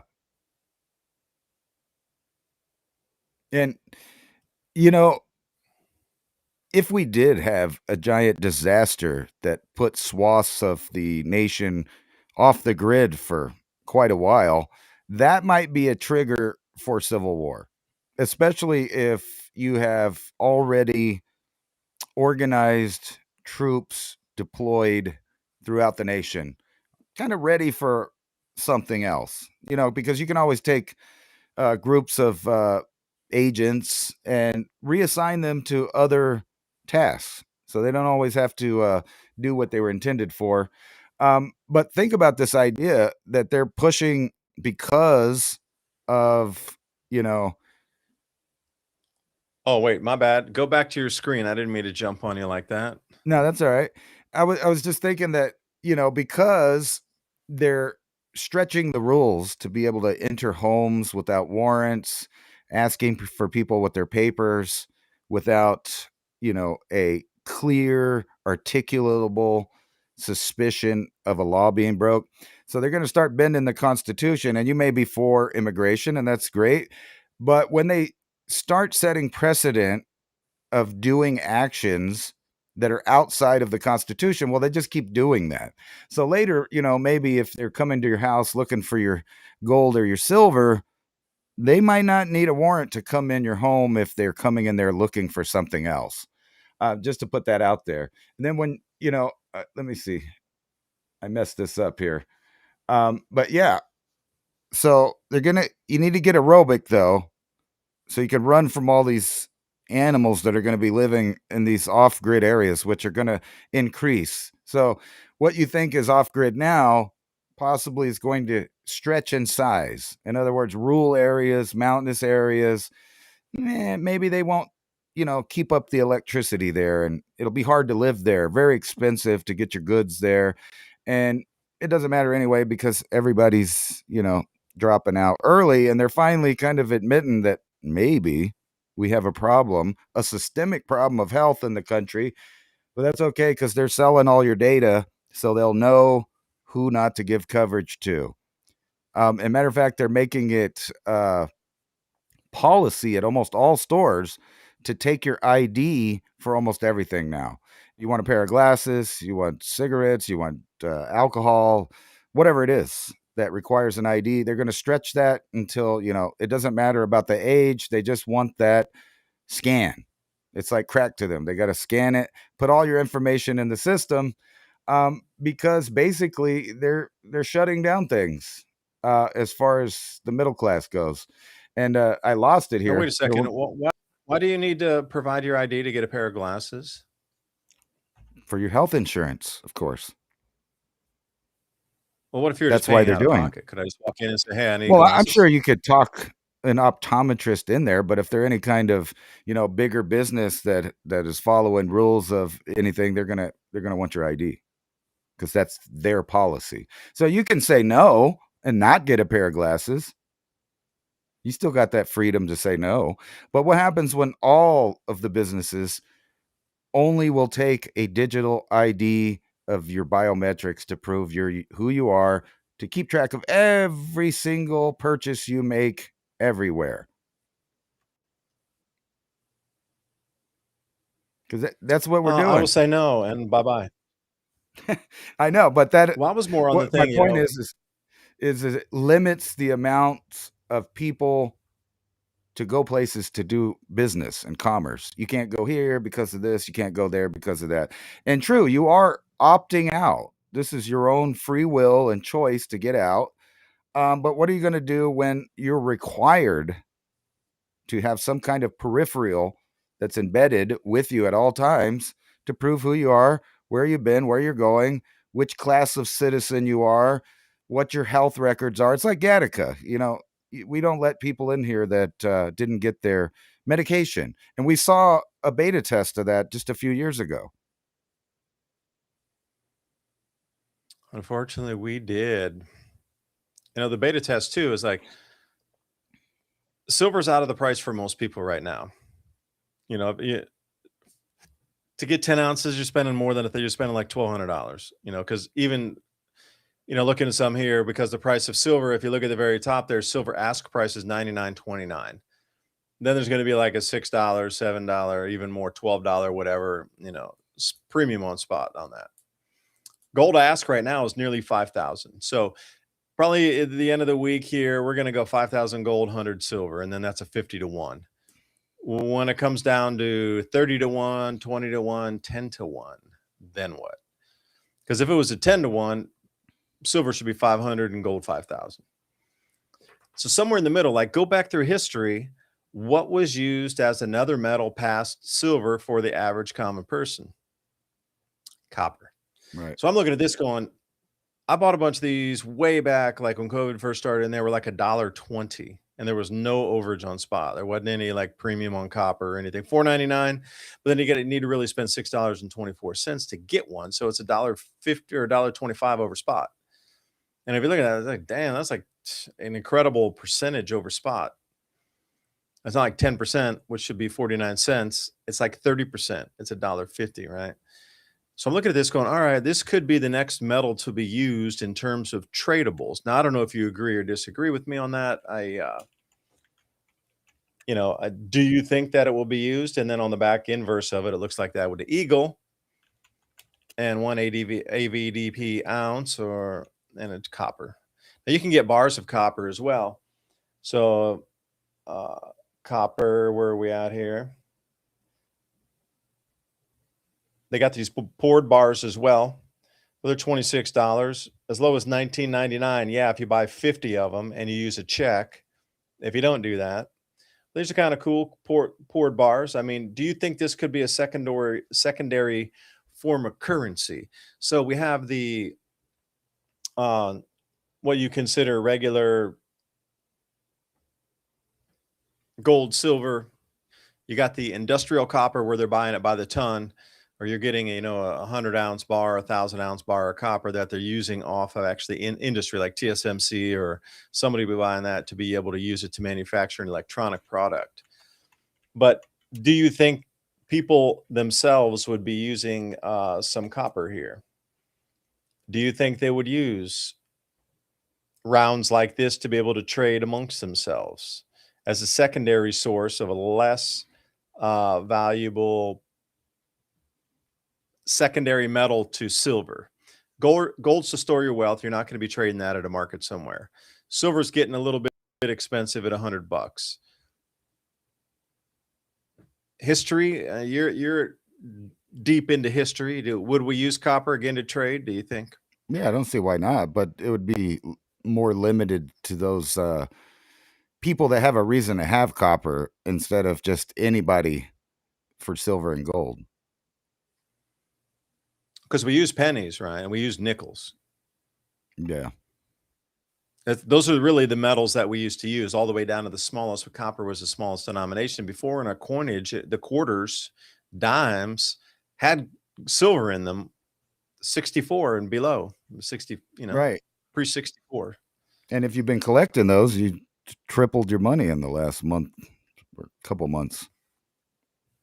Yeah, but that was the lowest denomination. So we went to silver down to the dime, and then we actually had nickel in the nickel, except for the war nickels, obviously, when they put silver, because the nickel was more valuable than the silver was during World War II. Put that in your head for a second.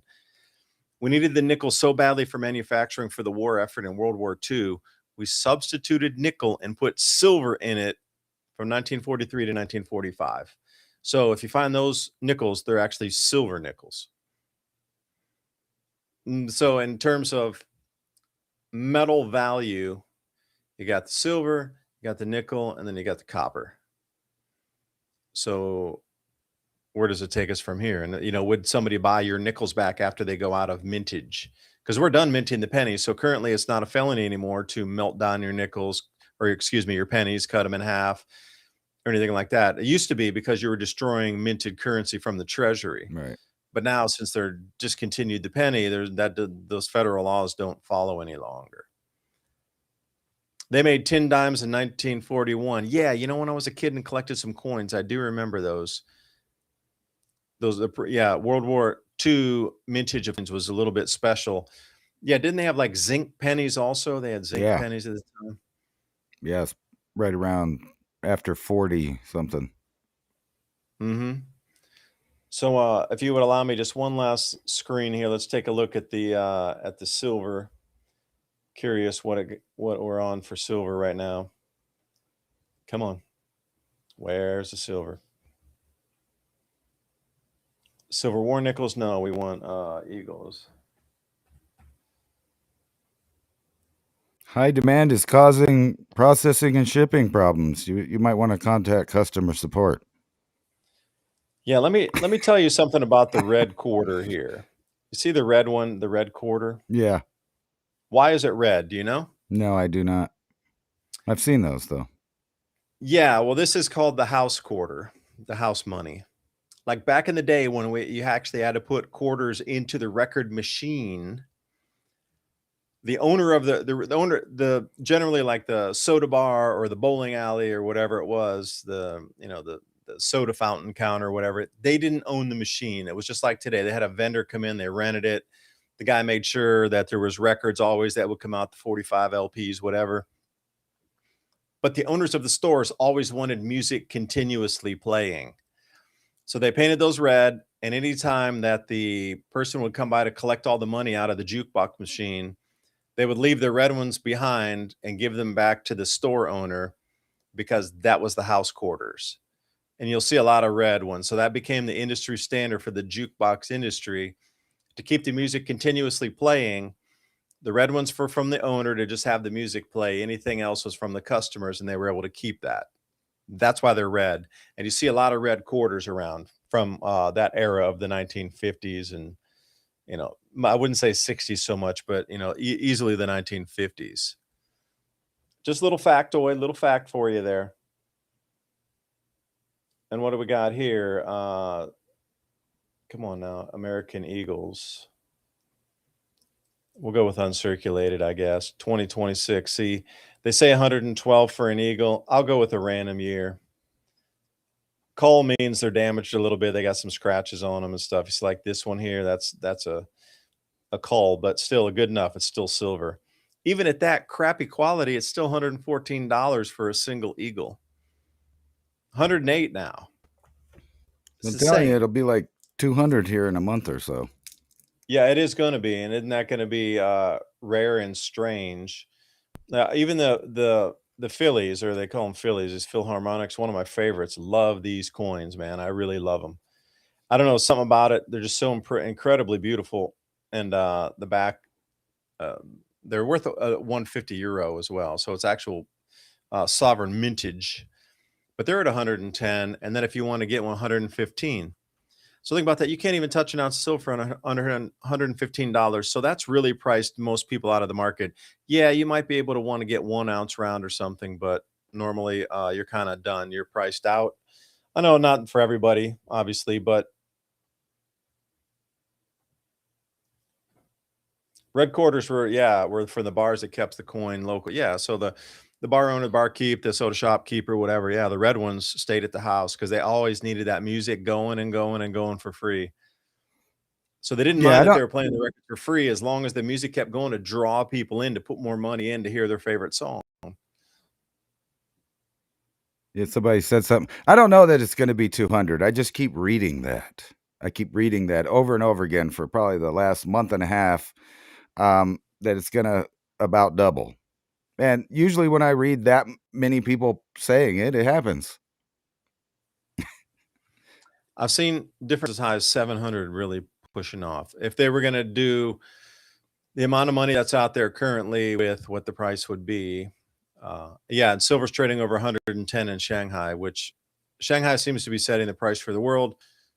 We keep trying to suppress it, and it always seems to catch up to the Shanghai price, another about 72-hour lag, but we always hit the Shanghai price. So at that point, if we're at 100, it's going to be going up $10 in the next 3 to 5 days.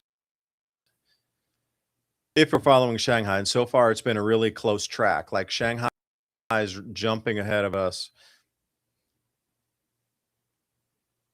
Yeah, we might be. So what kind of world we're going to live in if we're $700 silver? Well, good if you have silver.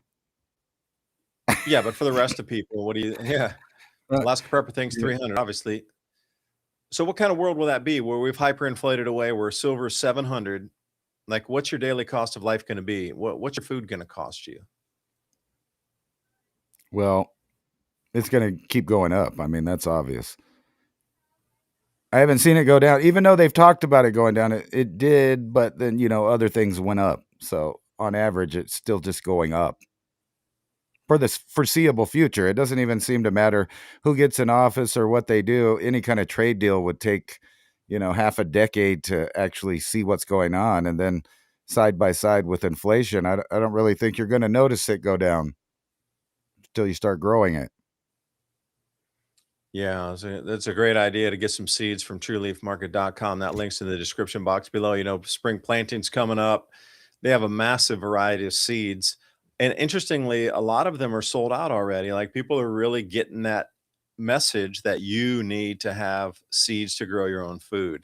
Oh, those cherry tomatoes right there, so easy to grow, Yeah. way more bountiful, way more gigantic yield than getting the large, like, beefsteak kind of tomatoes, way less insect damage on them. The only thing that will really throw you into a tizzy is if they get too much water too quickly, those skins will start to split.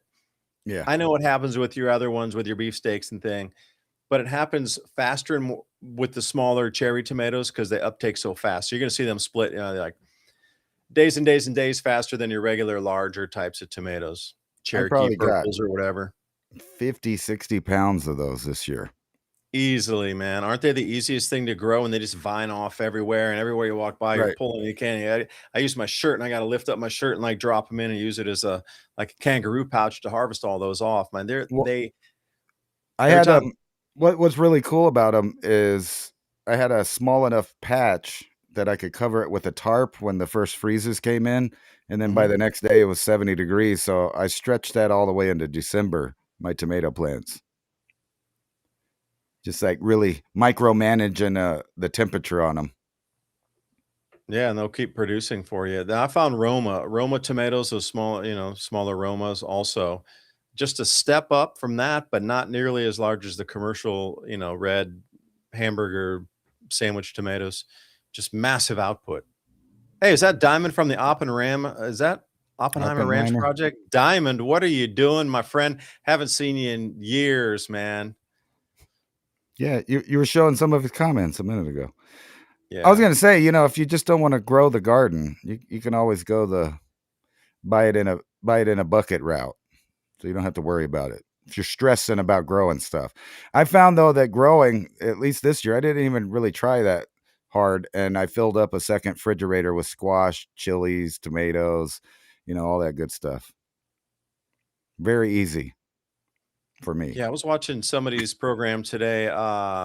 Forget her Appalachian Prepper was her channel, and she was saying the same thing. Silver's getting a little bit pricey for a lot of people, and then she's always getting these comments talking about, you can't eat silver, you can't eat gold.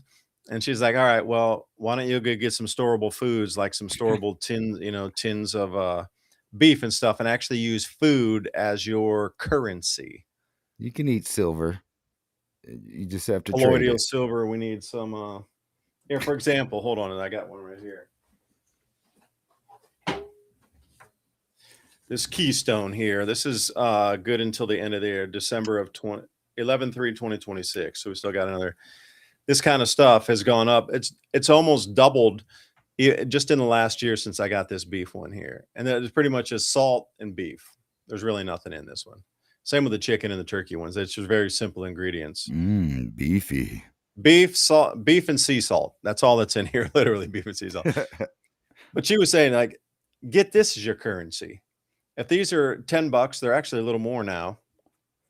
And we try to Man, label the tins too, like, all right, 2026. So you already know it's coming up. And then you look on the back and you go 11/3/2026. So it's still good for another whole if the year. power was out for 2 weeks, somebody would trade their grandma for that can of beef. They certainly would. And she was saying, this is your new currency. If you're complaining about silver being too expensive, go buy a $10 can of meat, a protein meat that's $10 that lasts 3 years or more. And this is your currency that you can trade in the future because this food is going to continue to go up as well. That makes some good home protection too. Why, you just line it up and the AR round won't go through it? Is that what you mean? Nah, man, you just throw a can of refried beans at somebody, it'll knock them out cold. I know, yeah. Oh man, you could gouge somebody heavy with this one. Damn. No, hopefully, we don't have a bunch of blackouts, but I see that that's probably going to happen. And there's always pockets, even if it ain't a major catastrophe, there's always pockets of people that were ill prepared and suffer. So hopefully anybody in the path of the ice has enough to, last at least 3 or 4 days. And honey, Always tradable, man. Anybody will trade, especially with the comb. Are you kidding me? Like this is honey from our local Amish farm. Like this is as good as gold too. This is if you're thinking about tradables too. If you can come up and get jars and jars of honey like this, and this one's actually starting to turn a little bit into that crystallized honey, which I really like too to spread on things. I mean, think about like what would you trade for honey and beef and a protein source? I mean, this is definitely value in itself here of these two things. So, put it into context. What would you trade for that? I mean, how much would it be worth? Far more than it was when we bought it, I guarantee you. 5 million. Now, here's Diamond says 5 million without power by Saturday night. Yep, here comes the experiment to see how long American can last without devolving into anarchy after the power goes out. Again, I would, not being on the woo side too much on the woo, even though it's a little bit late at night.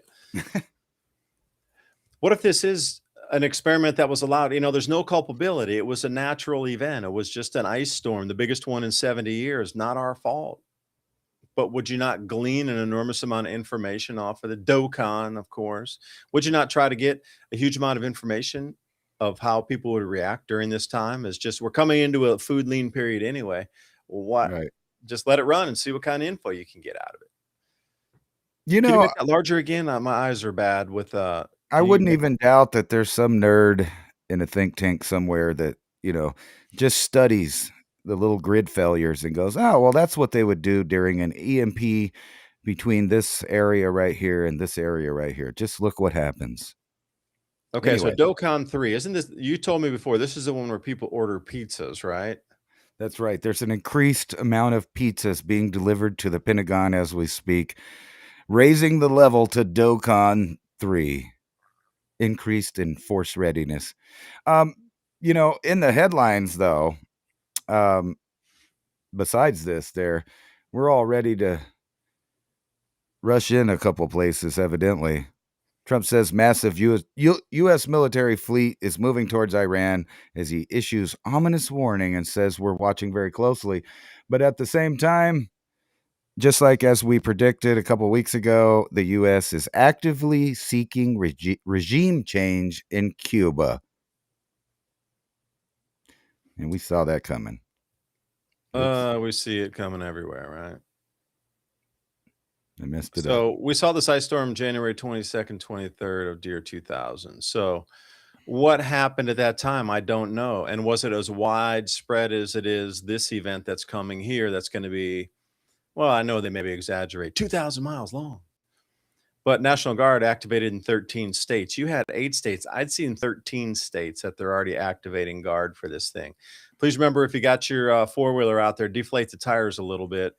It's almost the inverse. Like trying to drive on sand. You want to put some air out, get some air out of the tires. Same thing. So I don't know. Best of luck to everybody in their preps. Diamond says 5 million out of power here by Sunday night. Again, out of power, but the key factor is how long. That's a 5 million person experiment to grab a huge amount of data about behavior patterns, whether it be working together, whether it be uncivilized behavior, whatever way you want to look at that. Like you can get so many data points out of this. And then what happens if there was an actual EMP where power goes out for 6 months? I mean, you could already get some of these baby steps on it, right? Get ready. Get ready, indeed. Get the blankets everybody, out. Please prepare yourselves. No, this really isn't any joke. I mean, this is going to be a major disruptive event here. Travel, that's one thing. You can ticket. But how many cars are going off the road? How much are our insurance premiums going to go up? Because there's going to be so much damage. So much damage. If you see somebody stranded on the road and you have a chance to help, or if you have, please get with your neighbors after all the trees fall down or all iced everywhere. Because, if a local community can start moving around more, more people are going to be further out at that point than just being a bunch of debris hanging. Oh, we can't even get in there. Forget it. We'll skip that town for now and we'll come out somewhere else. But if your roads are semi-clean where the repair crews and those transmission line crews can get in there to repair, and they're much more likely to come in and do work fast because they don't have to do anything to clear out. They're just like, oh, repair the lines. Cool. So please remember, help your friends, family, your neighbors in these times of need. You know, you might make a best new friend by helping somebody. Who knows? The world's full of possibilities. Anyway, I do appreciate you listening to us tonight. Keep your eyes on the forecast. Remember, tropicaltidbits.com, pivotal weather, Ryan Maue, Big Joe Bastardi, Ryan Hall, you all. And there's a whole bunch of others that you can take a look at out as well. So until next week, sign us off, sign us out of here, Ransom. Well, I was hoping millions of you guys would get out in front of the storm and protest the ice that's coming so that, you know, they won't go into your neighborhoods, the ice. Because the ice is going to be everywhere. You think they'll Well, how about protest if that you ice or just go in? millions of people donating to buymeacoffee.com/civilization cycle. Sweet. No, I was just joking. Maybe you guys should get out there and protest the weather coming, the ice. It's going to be mean. Anyway, that's all We'll I see you got. next week. Bye for now.